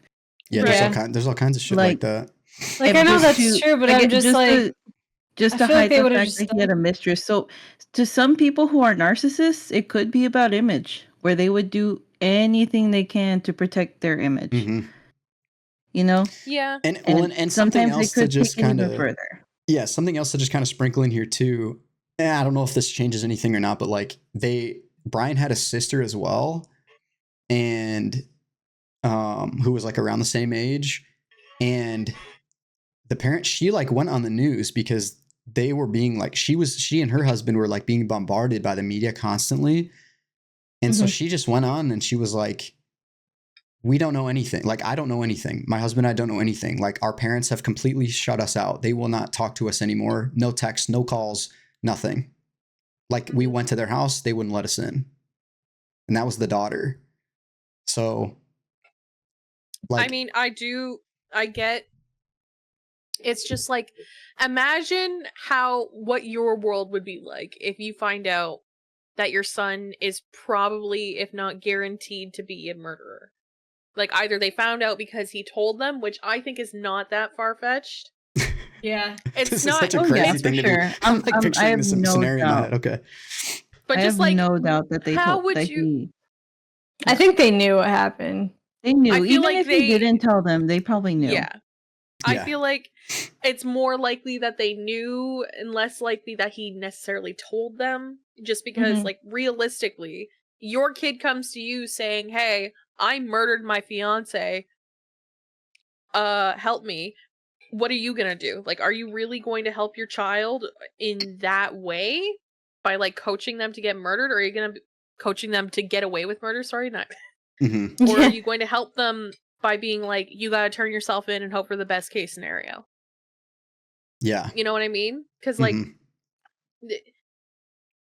right, then and that's why I say maybe it was like maybe the dad did it and didn't involve the mom because he was more concerned about his image and his family's name than he was about like his own kids, really, which is fucked up. But again, people, both parents being involved is less likely than just one being involved kind of in that way. But I do still think I still believe that he did do the deed himself. I think that he took himself out and wrote the letter. He seemed like the type who would. He seemed like the type who would do that. No, I do agree with that. It is pretty likely too that I know the theory about like the dad whacking him. It is a crazy theory, and that's why I like how fast they found him. You know, like if they've been looking for him for a while, and the fact that they found him so fast is kind of interesting. There is a possibility that he did tell them verbally, "Hey, the location I'm gonna be at." He just didn't tell them what he was planning on doing. You know what I mean? And like they had they had a big head start because the car, they went to pick up the car, so they had the car as a starting point. Like, okay, well, he parked here, so this was his origin point of walking. So like, but then of all the park, they just happened to go in, and like the pictures they showed of the area where the car was, like, or like on camera when you can see it on the news, it's like woods in every direction. It's not like it's at the edge of the park and you can only walk one way into the woods. It's like, it is also likely that he had been there before and he was like, this is my favorite hangout spot, whatever, you know, like, so. And they just knew where to go. Like they knew where his favorite hangout spot was.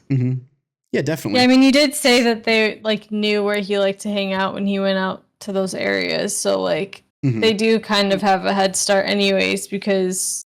And maybe just no one else was looking in the right place. Or like Wolf said, when they found him, like, because the cameras were on them when they found him, right? Or did the parents just find them by themselves? No, I think there was a news crew, right?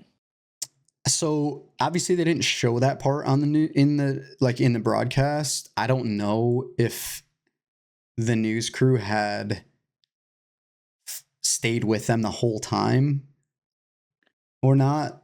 I don't know that. But I know that there were. I think there were police with them by the time they actually found him.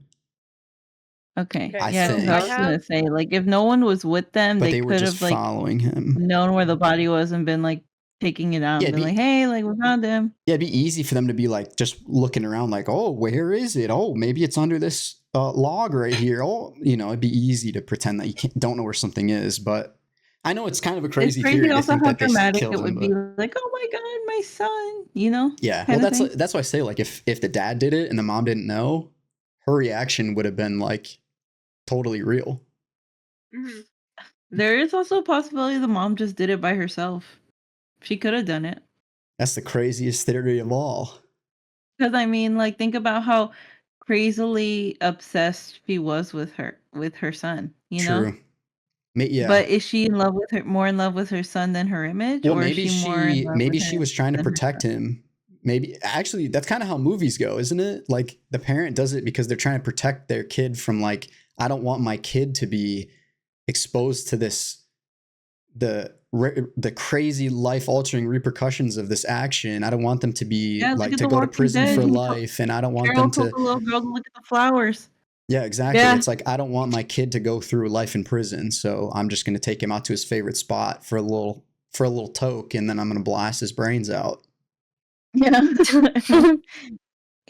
It's as like, like ridiculous as it sounds, it's a very likely possibility. I mean, it could be something that could have happened. The mom could have done it by herself, or the dad could have done it by himself, or he could have just done it, It's so fucked or up either way. Any of the four maybe someone who scenarios. was an advocate for Gabby Petito, like Gabby Petito, maybe someone who was an advocate I for her, mean, sure. like Maybe they someone who found was like him. trying to get the truth. Maybe they just wanted this guy dead, you know? Yeah, maybe they followed him when he left his house. Maybe they followed him Mhm. and they just shot him with his own gun. Mm-hmm. Could be. I mean, that's the thing. We'll never know. Yeah. Nope. We will never know. But The No, only thing that the only what one an who knows the truth insane is fucking him. thing. Yeah. Mhm. Well, it was like crazy too, because like I didn't know anything about it. Then all of a sudden, my TikTok feed was like full of, you know, oh, where's Gab? Like when they were looking for her and everything. And it's like you go into it and you're like, oh, something feels off, something sus. Hmm.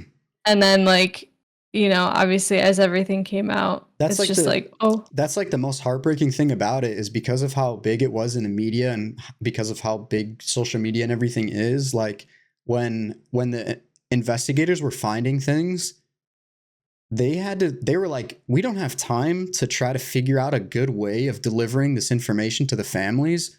We just have to call them literally right this very second and tell them, because they're going to find out on the news or on social media in like 10 minutes if we don't. mhm. That's Yeah. really And they're like, sad. we want it to Yeah. come from us. So they're like, we don't have time to think about, like, how do I tell them that we found her body after all this time of looking? Like Yeah. all the hope of her being alive. Like we just found it literally just now. We just have to call them right now. And it is very Mhm. sad. It's sad for everybody involved. It's shitty, but it's such an insane thing to, like, especially for somebody that does content creation and is in front of so many people all the time, for like this to just happen, and for it to Mhm. It's take very sad. so long for everything to, and we still don't really know what happened. I mean, that's the craziest part. All the eyes that were on this case for start to finish, and like we still don't really know. We'll never really know what happened. Yeah. That's a sad part, I think. Yeah. Unless one of the parents does actually know everything that happened, like he told them every detail about everything that happened and why he did it and how he did it, and then they also know what happened to him and they know all the details, and then they decide at some point in their life that they want to actually come forward with that information. But I seriously doubt that. Mm-hmm. I seriously doubt that. It sounds like there was some premeditation to it, just from the fact that he went home. Yeah, the trip home is just But really sus. The timing is just really Mhm. sus. Mhm. But it's like it probably wasn't planned to happen in the moment it happened, if I were to guess, just because strangulation is such a in the moment thing to happen. True, yeah. Yeah. versus It's not like like a having a putting someone out of weapon. their misery kind of killing. If he really wanted to Mhm. put her out of her misery, he would have like tried to kill her in the fastest way possible. Yeah, Mhm. exactly. You know? If my partner were having a medical emergency and they were like, "Oh my god, I feel like I want to die," I'd be driving them to the fucking hospital. I wouldn't. Mhm. My I first know, thought like wouldn't Yeah, be, that "Let me put 100%. them out of their misery." I Like, know, no, like there's no way. let me like if even if I was like begging, like, oh my god, just put me out of my misery, and I probably be Mhm. like, you're fucking stupid. We're going to the hospital. Yeah, it's like even if you're out in Yeah. the middle of nowhere in the wilderness, you have no cell signal. Even in the crazy scenario where you don't even know where the fuck you are. Maybe your partner drove in and you weren't paying attention and you don't even know where the fuck you are. You have no way to pull up the map. I'm still throwing you in the back of the van and we're skirting. I'm going to drive until I find a road and then I'm going to go on that road until my phone turns on. It's like, Yeah. yeah, it's just such a crazy thing to be like, okay, person I'm about Yeah, to let me spend the put rest of you my out of your life with. misery. Well, like I feel like Yeah, if you care Yeah, and the about someone, you're strangulation gonna want is to take just care of like- them. Strangulation. You're gonna No, want to make sure they live. Jesus Christ, man. Strangulation is such a violent like way very to do violent. something. So It's hard to say though, because it's like you don't know what is going through someone's head in that moment of like I'm about to like kill my partner on a mercy killing. It's like, Mhm. what are you gonna do? It's like I don't have any weapons right now, but I mean, I'm sure like they probably had like knives for cooking and like survival shit because they're camping and stuff. But it's like, am I gonna stab? What am I gonna stab her in the side of the neck or so? It's like that's crazy violent. I don't want to do that. Like, am I gonna find a rock and smush it onto her head? I don't want to. That's insane. I'm not doing that. We It's also like- have to look at the Yeah, that's like also There's a crazy. pillow. But also Yeah, the there's a pillow. I mean, I guess, but that's still pretty. Yeah. It's not as nearly as bad as literally putting your hands on somebody. And yeah, that's. I mean, Mhm. Like I feel like That all the is- evidence suggests that he was just a very violent guy. I mean, all the bruises and then the fact that he slammed the door at the Whole Foods and people were talking and like Absolutely. saying they were getting to an altercation. yeah, Like it's super obvious that this was just a violent in the moment killing. And then when he looked at what he done, he's like, "Oh, what the fuck did I do?" You know? Mm, Or it could have been premeditated. I don't know. I mean, Like he yeah. Go ahead, Abby. sorry, I'm eating steak right now. Oh my goodness, flex actually on us thrilled. over here. I'm actually thrilled. Right in the middle of talking about this, I can't believe I'm actually able to eat. It's like, okay, so It was the Nomad soup recipe. It just yeah. you Yeah. couldn't get That's it. that meat out of your mind. That came out really weirdly. Yeah. There you go. Let's For anyone go. who's joining late, nothing like that happened earlier on the show. No. nothing. No. So it's whether it was premeditated or not, like somewhat premeditated. Excuse me. Oh my god. That is up in the air. I think there is some elements of premeditation, and thinking about it, but Yeah, I think definitely at least When- thinking about it, even if not necessarily like figuring out that you're Planning gonna it do to it the and T, planning. yeah. Yeah, I think definitely at least like considering like this is something that I would be willing to do. I think. Yeah. yeah, that's that note that he wrote. It was him trying to get sympathy in his death. 100%.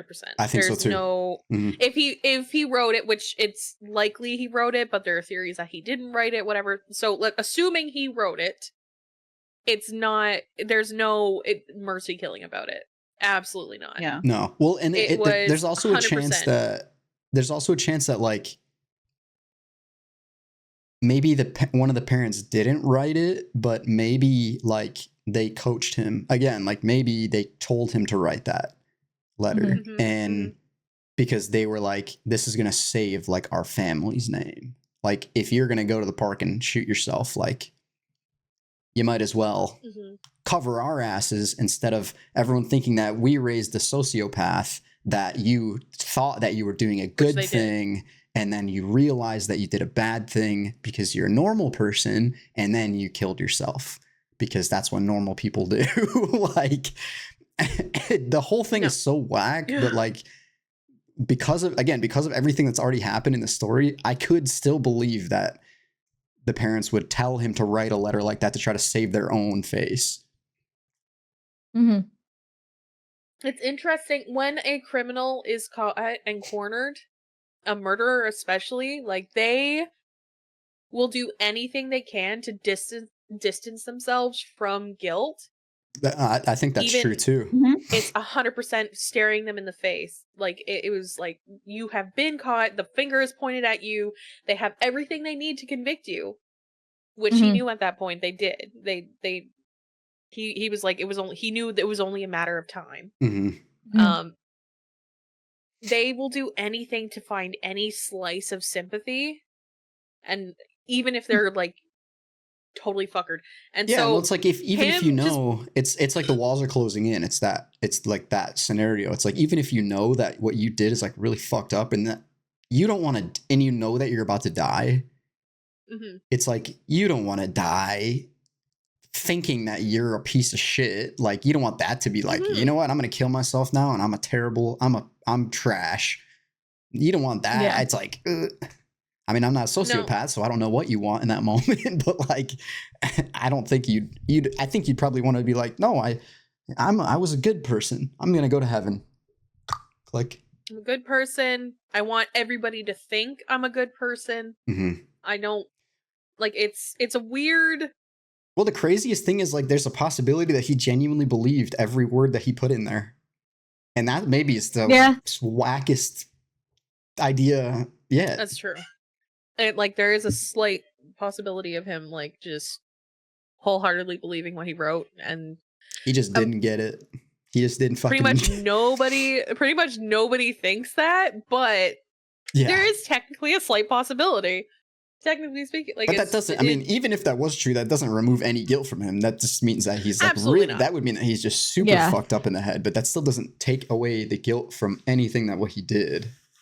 absolutely not. No. Yeah. Yeah. Excuse me. There's like I watch every once in a while like interviews with like interrogations, sorry. Oh Of yeah. like Mhm. criminals. Oh yeah. I love that And shit. Like like the what's the way one? that their Red Tree or whatever. self-preservation kicks in. The one I watch is like JCS or something like Oh that. yeah. Okay. I was like Ewu also is a good one. It's just like the way their self-preservation kicks in is crazy after they've done Mhm. something so fucking heinous. Mhm. And they're like, but it's all about me. It's not necessarily like Yeah. sociopathy or anything like that. Sociopathy, is that how I say that? Yeah, I think so. Psychopathy and Sociopathy. So- Yeah, I think that's yeah, right. those two things. It's not necessarily those two things happening. It's just people's natural instinct to have that self-preservation, Mhm. Mhm. no matter how fucked up of a situation that they've gotten Well, themselves yeah, into. I'm not like trying to diagnose him as a sociopath. I'm just saying like No, it is. It is a. I'm like unintentionally like appropriating the word crazy, which is something that I'm extremely guilty of doing. That's like everybody does Oh, it yeah. now. Nobody gives a fuck now. People Everybody are just does like, it. oh, something's crazy. Someone is crazy. A person is crazy. It's not even like it. That's crazy. People don't even It'd be different associate if that you're with conditions weaponizing it. Like, anymore. oh, it's different when it's like, you know, you're gaslighting somebody into thinking, like, you're Mhm. fucking crazy.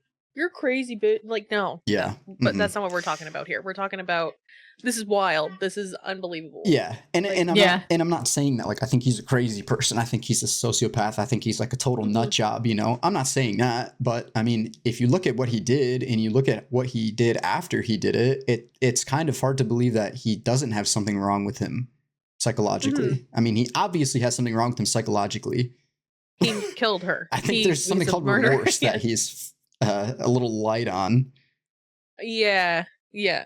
Like I'm just pointing out I was just pointing out like the whole psychopath, sociopath, like narcissist, whatever, that kind of stuff. People like to use those terms a lot with killers whose psychology hasn't really been studied a whole lot, just as like a catch-all. Not even just killers, like a lot of shitty people. They're just like, oh, automatically they're a psychopath, a sociopath, narcissist, or whatever. And it's just like these terms take a lot of time to be applied to somebody. Like it takes a lot of time to diagnose somebody with these traits, and like there's there's no denying he probably has narcissistic Hmm.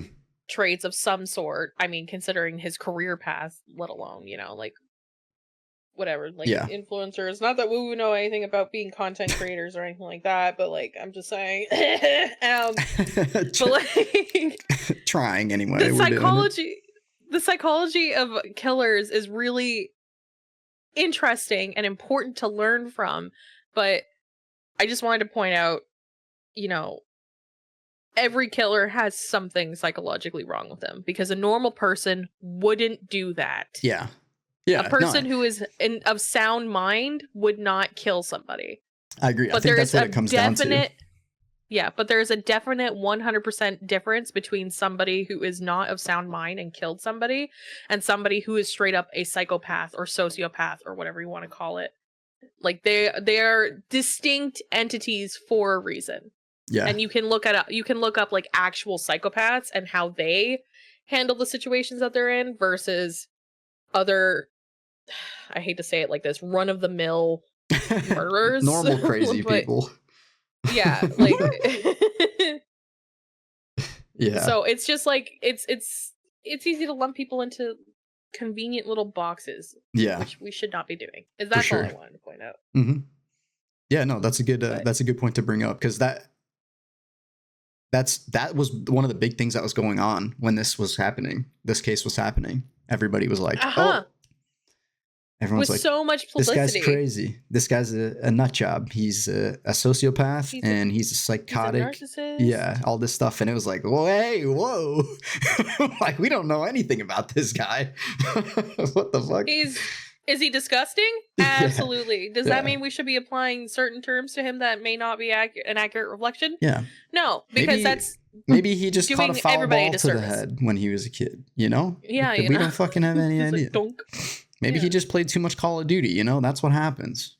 Mm-hmm. Yeah, violent video games just too much. He played the Grand Theft Autos one time. The Grand Theft Autos. I know what I'm gonna do in my mid-20s at some point. Yeah, perfect. How old was he? How old? She was 22. She was 22. Wasn't she? Yeah.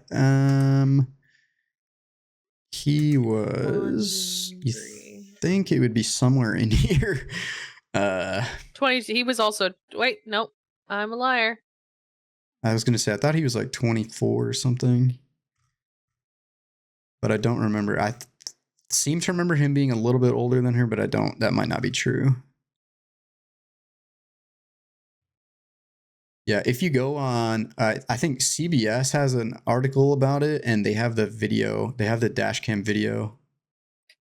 They have a couple body cam videos on there.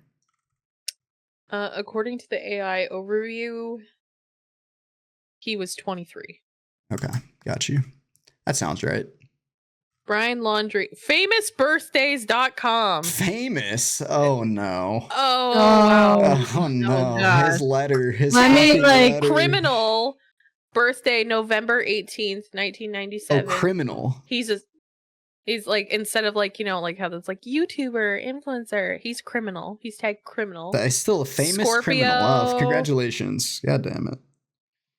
He's a Scorpio. Oh, that's why he did it. Okay, never mind.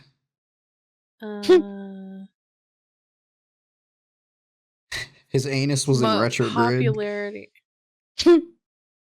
Or whatever. He's number 4 in Scorpio criminals. He's number 4 in Scorpio criminals? Oh my god, I hate every bit of that. Hang on. He's number 30 for criminals. Number 4 what? Number 30 of criminals and number 43 of Scorpios named Brian.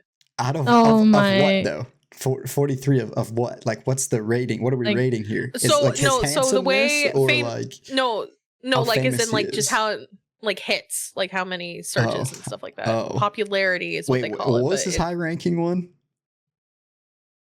He's number 4, Scorpio criminals. or number 30 for criminals, which is Hey, man. quite high for a That's pretty criminal. fucking high. Yeah. That's extremely high. Hang on, let's see. Let's compare. Dude, okay. I'm sorry. Okay. No, Oh, wait. so actually, criminals above Yeah. him. Would we like Mhm. to hear this? The criminals Yes. above him on famousbirthdays.com.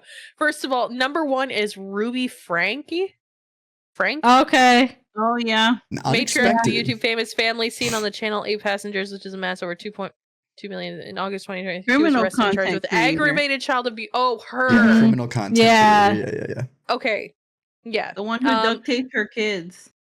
Yes. Yeah, I know she who did a you're lot of talking about bad now. Well, things. because yeah. everybody was talking about it, and like one of the first questions people ask when you're telling them about it is like, "Oh my gosh, like how old was how old is the family? Like how old is everybody?" And then people are like, "Oh fuck." It's the exact same thing. It's the reason that Brian is so high, I think. It's not because he's actually famous. I think because people are doing what we're doing right now, and they're like, "Oh, how old is he?" Yeah. Mhm. Follow second place, Adolf Hitler. Oh. Valid. Third, Jeffrey Dahmer. Also valid. He's pretty famous. Yeah, I Fourth, knew that Osama was bin going to be on Laden. there. One of the most famous, no doubt. Yeah. Fifth is Yolanda Saldivar. Hey I'm trying to yo. American parole Criminal, the got winner of the denied. Latina pop. Oh right, yes. Yeah, her. she's the one that, okay. yeah. Yeah, She's the one that got neighbor. Selena. Fuck that bitch. Selena. And then we got like Ted Bundy, Jodie Hildebrandt, Tay K. Who the fuck are you? Controversial know that rapper who one. released a music video for a song called The Race in days following being arrested. He released a mixtape called #Santana World in July of 2017. Okay. He's a Gemini. Wait, is he and then we got Joseph Stalin, El Chapo, Pablo Escobar, Epstein, Okay. John Wayne Gacy. Oh, yeah. And then there's a lot more. John Wilkes Booth is above him. Charles Manson's above him, obviously. Yeah. Al Capone. Ryan Grantham. I'm surprised he's above him. Yeah, The kid that was Diary of a Wimpy Kid. Yeah.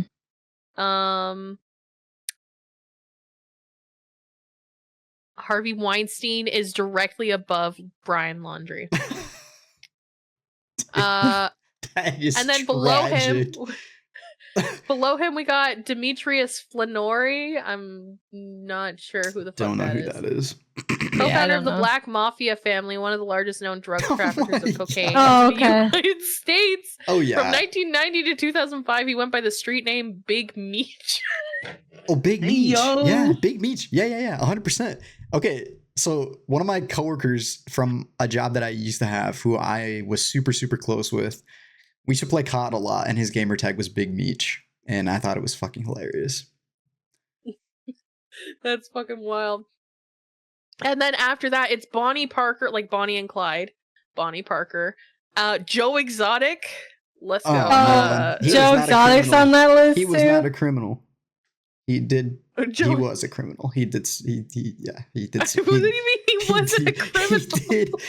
Yeah, I was like, what do you mean he Some of wasn't? the things that they said he was bad for doing, I don't think he was bad for doing. But some of the things that he did, that was definitely not the move. Yeah, he did some. He did Not some, the move. He did No. some criminalizing. That is for sure. That's crazy. I'm trying to look at like other names. I don't recognize a lot of these names at this point. Oh, Clyde is below Bonnie. Bonnie is more famous than Clyde. Damn, it's because her first name. Let's go. Her name comes up first, dude. Yeah, true. Who's more famous, Bonnie from Bonnie and Clyde, or Bonnie Rotten, or Bonnie Bowtie? Bonnie Bowtie. Who do you think more people know nowadays? The Hang name on, let's look at of- Scorpio's named Brian. Number one is you know Brian. what, let's- Let's look at Brian. Brian Doyle Murray, age 79. I was gonna say Brian Griffin, huh? Brian, actor and screenwriter. Best known for his appearance in cult classics like Caddyshack and Ghostbusters 2. Oh yeah, okay. It's Yeah. the picture does not do him justice. It's a very old man picture. Damn, a Brian current Kelly is number 2. Brian Nice. Kelly. Brian Nom, no picture. Business executive who made a name for himself as the co-founder and CEO of Dive Studios. His company's podcast-focused YouTube channel has acquired more than 550,000 subscribers. Has been Good viewed for 89 him. million times. I don't know who the fuck this guy is. He's number 3? Yeah, I'm like, he has 300. What do you say? 150,000 subscribers, and he's number 3 on the most famous. Mm-hmm. What the hell? Yeah. What about like Oh, Bryan for Scorpios Cranston? named Brian. Oh, scorpions. Famous scorpions. Scorpio. Scorpio, not Yeah, scorpions. famous. Well, everyone knows he is secretly a scorpion, so I should not have said that on a live stream, but Wait, I just want to hang on. Scorpio criminal? Was it criminals or Scorpio criminals that I was looking at? Scorpio criminals Okay. named Brian was what it was. Scorpios. No, this is not criminals. This is just Scorpios named Brian. Shit. We got Brian Dietzen, Brian Stokes Dietzen, Mitchell. Nutzen. I'm not recognizing a single man on this. We're moving on. Yeah, what the fuck? These Wait, are is he people who are born like Twitter 97? famous Is that at what this they said? point. Oh, he is born 97. Hang on. I want to see. Born in 1997. Kylie Jenner? I'm the same age as Kylie Jenner? That's fucking weird. Okay, Damn. sorry, I'm getting distracted. She's going off on. She's getting distracted. It's weird that Kylie Jenner is younger than me. That doesn't make any sense in my brain. I know, it does. It feels What the very fuck is weird. wrong with the world? Hang on, when is her birthday? Kylie Jenner birthday. I know, I was just looking. She's younger than me by a month. Okay, well, like, less than a month, but still. Oh my gosh, Abby, I know you're jealous of how old she is. Just sliding back in here like I didn't have to disappear for a while. Got you. It's all good. We're just winding down very this thrown Gabby off. Petito case thing. Mm-hmm. Yeah. I think we all needed a break from the Yeah. Yeah. Yeah, nothing like a little famous Brian criminal Sagittarius Scorpio with who were also bald. Name searching. What the fuck?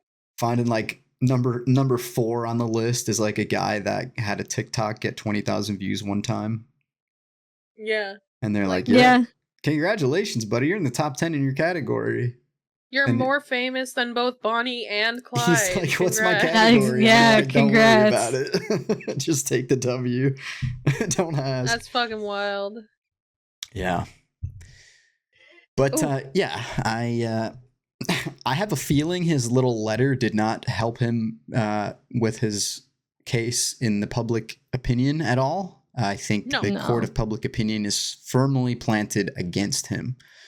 Oh, absolutely. I doubt, I seriously doubt. I mean, obviously there are people, because he was a person who did this, that means that in theory, there are going to be other people out there who would actually probably take his side in this whole situation somehow, because I'm sure that there are people whose brains are working the way that his was in the circumstance. You know, it seems like a weird thing to say that people would take his side, but I don't know. I mean, there's no way to. Yeah, there's no way. Yeah, to I mean, there's no the people that like going to believe him. Like some people are going to sympathize with him. There's no way that people aren't. I mean, look how fucking famous Jeffrey Dahmer was, for Christ's sake. Mm-hmm. He was literally killing people and eating them, and people were like, "Oh my god! Like, send me your toenail." I'm like, what the fuck? Yeah, they're like, oh, they're sending him letters and stuff. Like, it's so yeah, they're sending him like up. nudes and stuff in jail. It's like, Jesus Christ. Yeah. So there are probably people who actually really fucking like Brian Laundrie, as shitty as that is. Yep, people are fucking weird. Mm-hmm. Yeah. Yeah. It's insane. Yeah.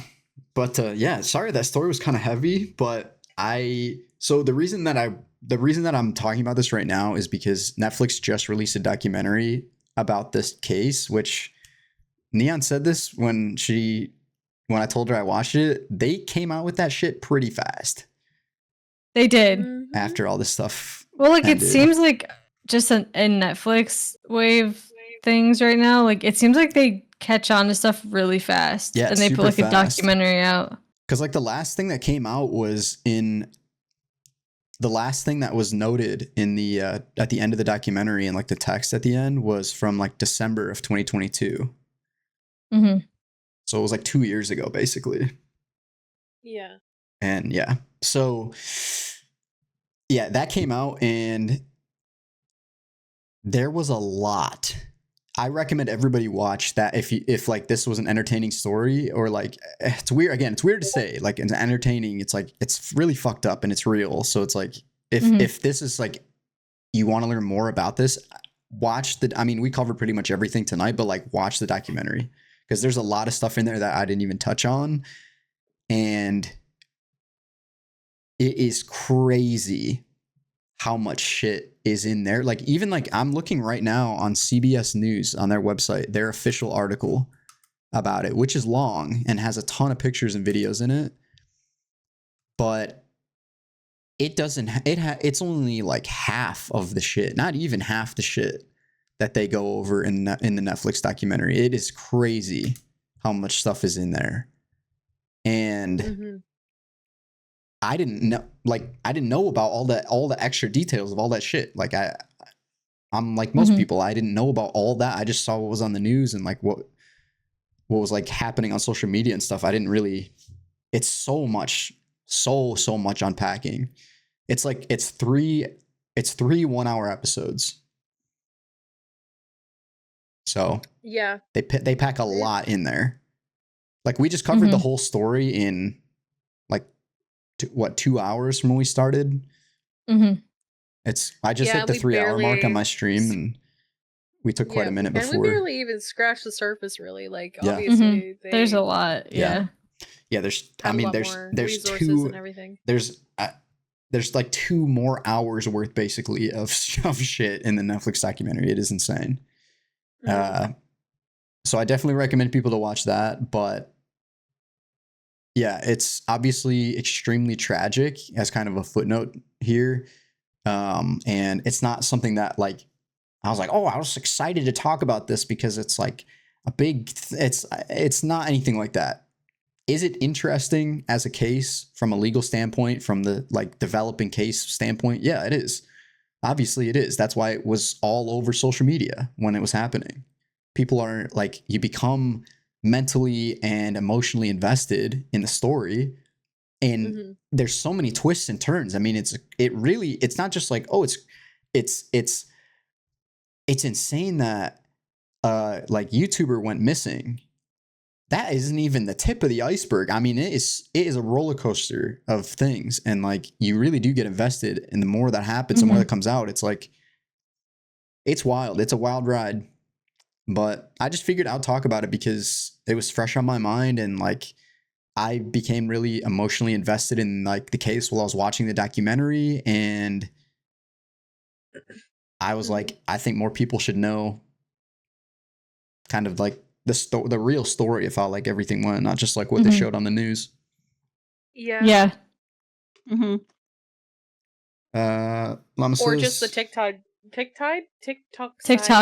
just like the social media side of it too. TikTok tide of things. TikTok tide of things. I'm not gonna. Nope. TikTok tide of things. I'll let yours stand on its own there.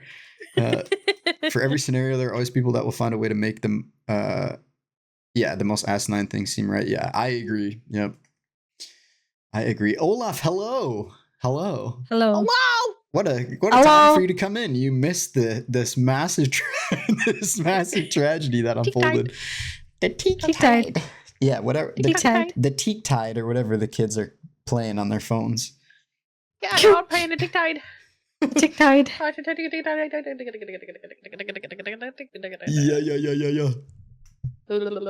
Yeah. But I wish I could like post a link to the Netflix documentary, but that would definitely not be good for the future of my channel. So I'm not going to do that. Y'all know how to find Netflix. But yeah, y'all know.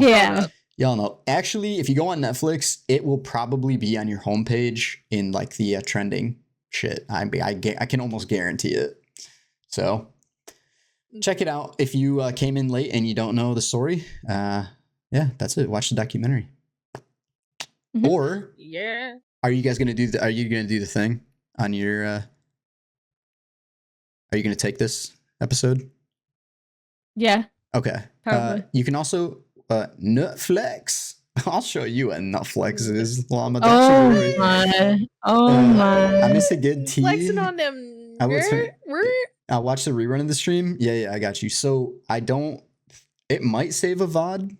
I don't know. I doubt it. But this will be on the after stream. Can somebody shout out after stream soup in the chat again? I mean, they're tagged in the title of my stream.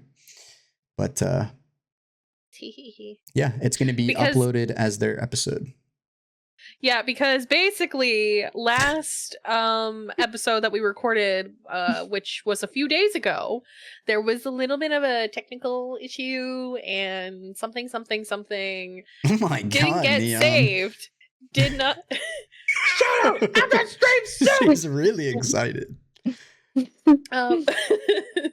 There was a technical issue with involving an alligator saving the episode.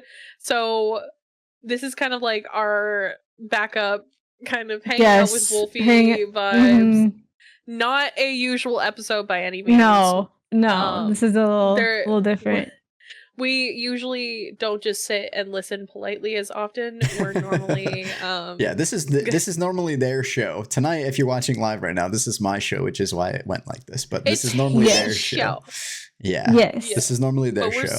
But yeah, we're piggybacking off of this bitch. Yeah, I appreciate you being receptive to that idea as well. That was something Neon and I just kind of randomly brainstormed like a few hours ago. So yeah. I figured... and when I got the DM, I was like, oh my god, I was down, and then I started feeling unwell, so I'm also a little bit off energy wise. I'm not laughing at being sick. I'm laughing at what Llama said. I was a little bit unwell. Imagine being sick. Stupid. Yeah. Before stream yes. Before stream sleep. Yes. Yes. I'm changing the title. Changing the name of this channel. I do want to say one thing about true crime in general is that it's very easy for people to be disconnected from like the reality, the horrible reality of things. Like they're just like it's you know, it's very much commodified and turned into a form of entertainment, and I just want to put it out there, like, these are real people. This has happened. This is a real thing that happened, and these are real people, and they're not. It's a legit tragedy, like in every it's horrible. essence. It is like not to be a bummer right now. Obviously, we were just joking and everything like that, but like, you know, it's not. Don't just go out and be making them dank memes about real people that have like been seriously hurt by this. You know what I mean? You know, just like be cool. Yeah, absolutely. Take it in. I understand why there is a certain entertainment factor, quote unquote entertainment to it, but just, you know, I just want to encourage people to be mindful about it. That's all. Yeah, that's all no, I think that's a really good thing to say. Like, and that's kind of what that's a little bit of what I was trying to say too. I like the way you said it a lot better. But like, yeah, I didn't pick this as a thing because it's like, oh, it's an entertainment thing. It's not. It's a story that I wanted to share, and that's all. And like, I hope that, like, you know, I hope that this was something that was interesting for people to listen to, but I hope that people are understanding like the gravity of the whole thing, and like, this just happened. I mean, this was like 2 years ago, basically, that this all happened. It's like, so fresh. It is. It's so fresh and it's so real. And like the people associated with this story are still processing everything that's happened. So it's like, it's extremely difficult. And now it's like, obviously all of those people are in the documentary, but like, now that the documentary is released, it's probably not an easy time for all of those people either, especially because it's trending again. It's trending again on social media. It's like, I'm talking about it right now. I mean, this is a good example. It's like, there's a lot of respect that's going out right now from where we're at for people that are involved with it, or, people that are able to relate to this Grieving story in a bad way. Yeah. And yeah, I don't think it's ending on a bad note. I think it's a good note to kind of close out that story session on, just because, it was kind of a heavy thing. Like, if people are going to watch this back, especially anybody who came in late, like Olaf, for example, like if you're going to be like, oh, I'm going to watch this back, it's going to be like, this is going to be such an amazing like thing for me to watch. It's heavy subject matter. Mm-hmm. So Olaf, for context, it's the Gabby Petito documentary on Netflix. Because she was murdered by her fiance a few years ago. I think it's called American Murder, the case of Gabby Petito, or the story of Gabby Petito. But yeah, it's on Netflix. It's super easy to find. You probably just type G into the search and it'll pop up immediately. Yeah. Yeah. So, but yeah, that's all I had. I know we ran super long there, but we also started super late, which I'm totally fine with. I was planning on streaming until like 3:00 anyway. So for me, I'm like, it's like lunchtime in stream terms right now. It's like lunchtime. So, snack time. yeah, I think on that note, I think it's unless anybody has anything that they want to jump in with here. Do we? I guess if just you do a guys, little outro. Yeah, I was gonna say, I guess you Do we guys, wanna if do you our, have like, anything that you outro? want to kind of promo for your outro or whatever, and I'll just let you rip it from here on out. Okay. The clapper. This is an unconventional episode, I guess. If you want to call it an episode of After Stream Soup / Wolfie FM, whatever you want to call it. Yeah. Thanks for hanging out with us and having us, Wolf, on your channel today, especially with our unfortunate circumstance of losing our episode. That was a banger, by the way. It was a banger. It was a banger. So you guys just gotta tune into our lives so you can see it, just in case. The world wasn't ready. No. Exactly. They weren't ready for my exquisite intro. Oh my God, I'm so sad. I'm so sad that at least that part's gone. Yeah. What? You said at least that part's gone? I know, at least it's gone. Wow. That was the best part. Man. No remorse from Lami. So Lami's happy it's gone. It's a sign to me that the world wasn't ready for. Maybe next time, in the near future, you'll return when the world needs you most. No, Lami, yes. I remember what you said in the Valentine's Day episode. Okay, if you think I think that the world wasn't ready for that either. What did I say? None of it's coming out right now on here, so you guys will have to listen to it. Yeah, listen to the After Stream Soup podcast. I guess we'll do our conventional. Neon, where can they find you?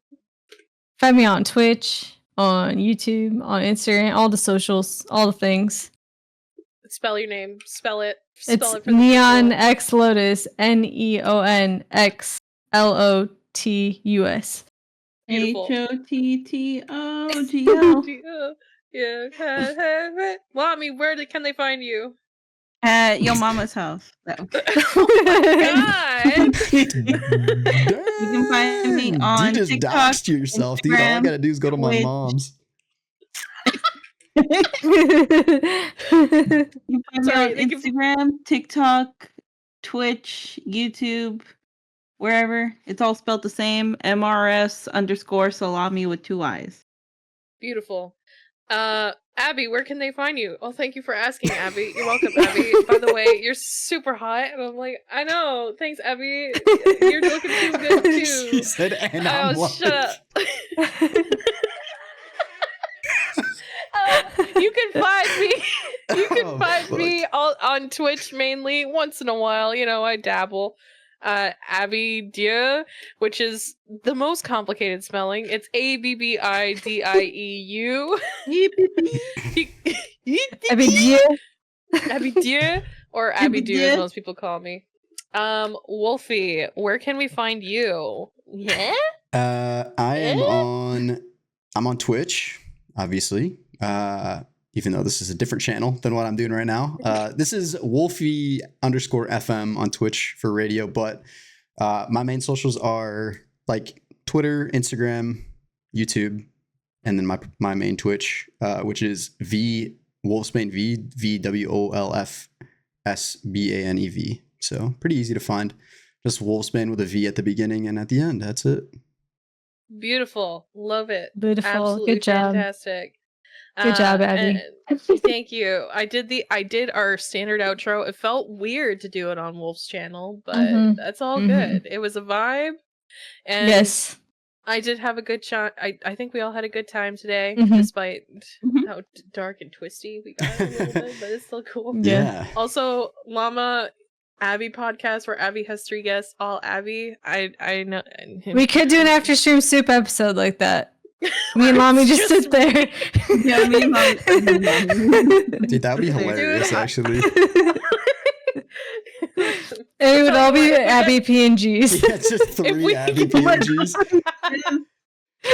We can, I am down. Okay, 2 suggestions. 1, we do it when we get to affiliate on Twitch. Mhm, 2, we do it for my birthday. One or the other. Yeah, either one. Either one. We can do one Would for be Neon's great. birthday too, where we just all pick a neon face. Oh no. Oh no. And then the Anyway. entire channel is neon based. Oh, I forgot the part where we say after stream soup stuff. Okay, yeah. Also, Oh yeah. after stream soup, we are a podcast. We are the soup. We are on are Spotify and YouTube. people. Usually. We are, yes, find us on YouTube and Spotify, except unless we lose the fucking episode, but don't worry about it. You can see us live on Twitch. Definitely follow us on Twitch. We are starting to stream on there, our live recordings now, which is very excited. If you want to see some cool before podcast shit. Exclusive, pre-shows and post-shows, hell yeah. And you can find all of our links at beacons.ai/afterstreamsoup. I'm too tired to spell it today, so if somebody else feels inclined to do it, by all means. Otherwise, go to another episode and you'll be able to hear me spell it. STREAMSOOP. Nope. Oh my. No, there's not 2 O's. We're So gonna close. confuse them. Oh no! So close. Does no one know how to spell soup? People in chat, do you know how to spell soup? Oh, they're saying SOUP. soup. They're saying a lot of things about soup right now. Yeah. After soup This stream. one right here, guys. After soup. This one right here. And if you are here live, which you probably are, because you're We need to cool, come and up if with you're a not nickname here for live, our what the fuck's audience. wrong with you? Little Yeah. droplets. There it is in chat. The little droplets. No. The little wonton. Blitz. Oh wait. Oh, truing llama. Okay, guys. Well, it was a good time. God. Bye. Oh my god, Bye. dude. Bye. Dude, imagine.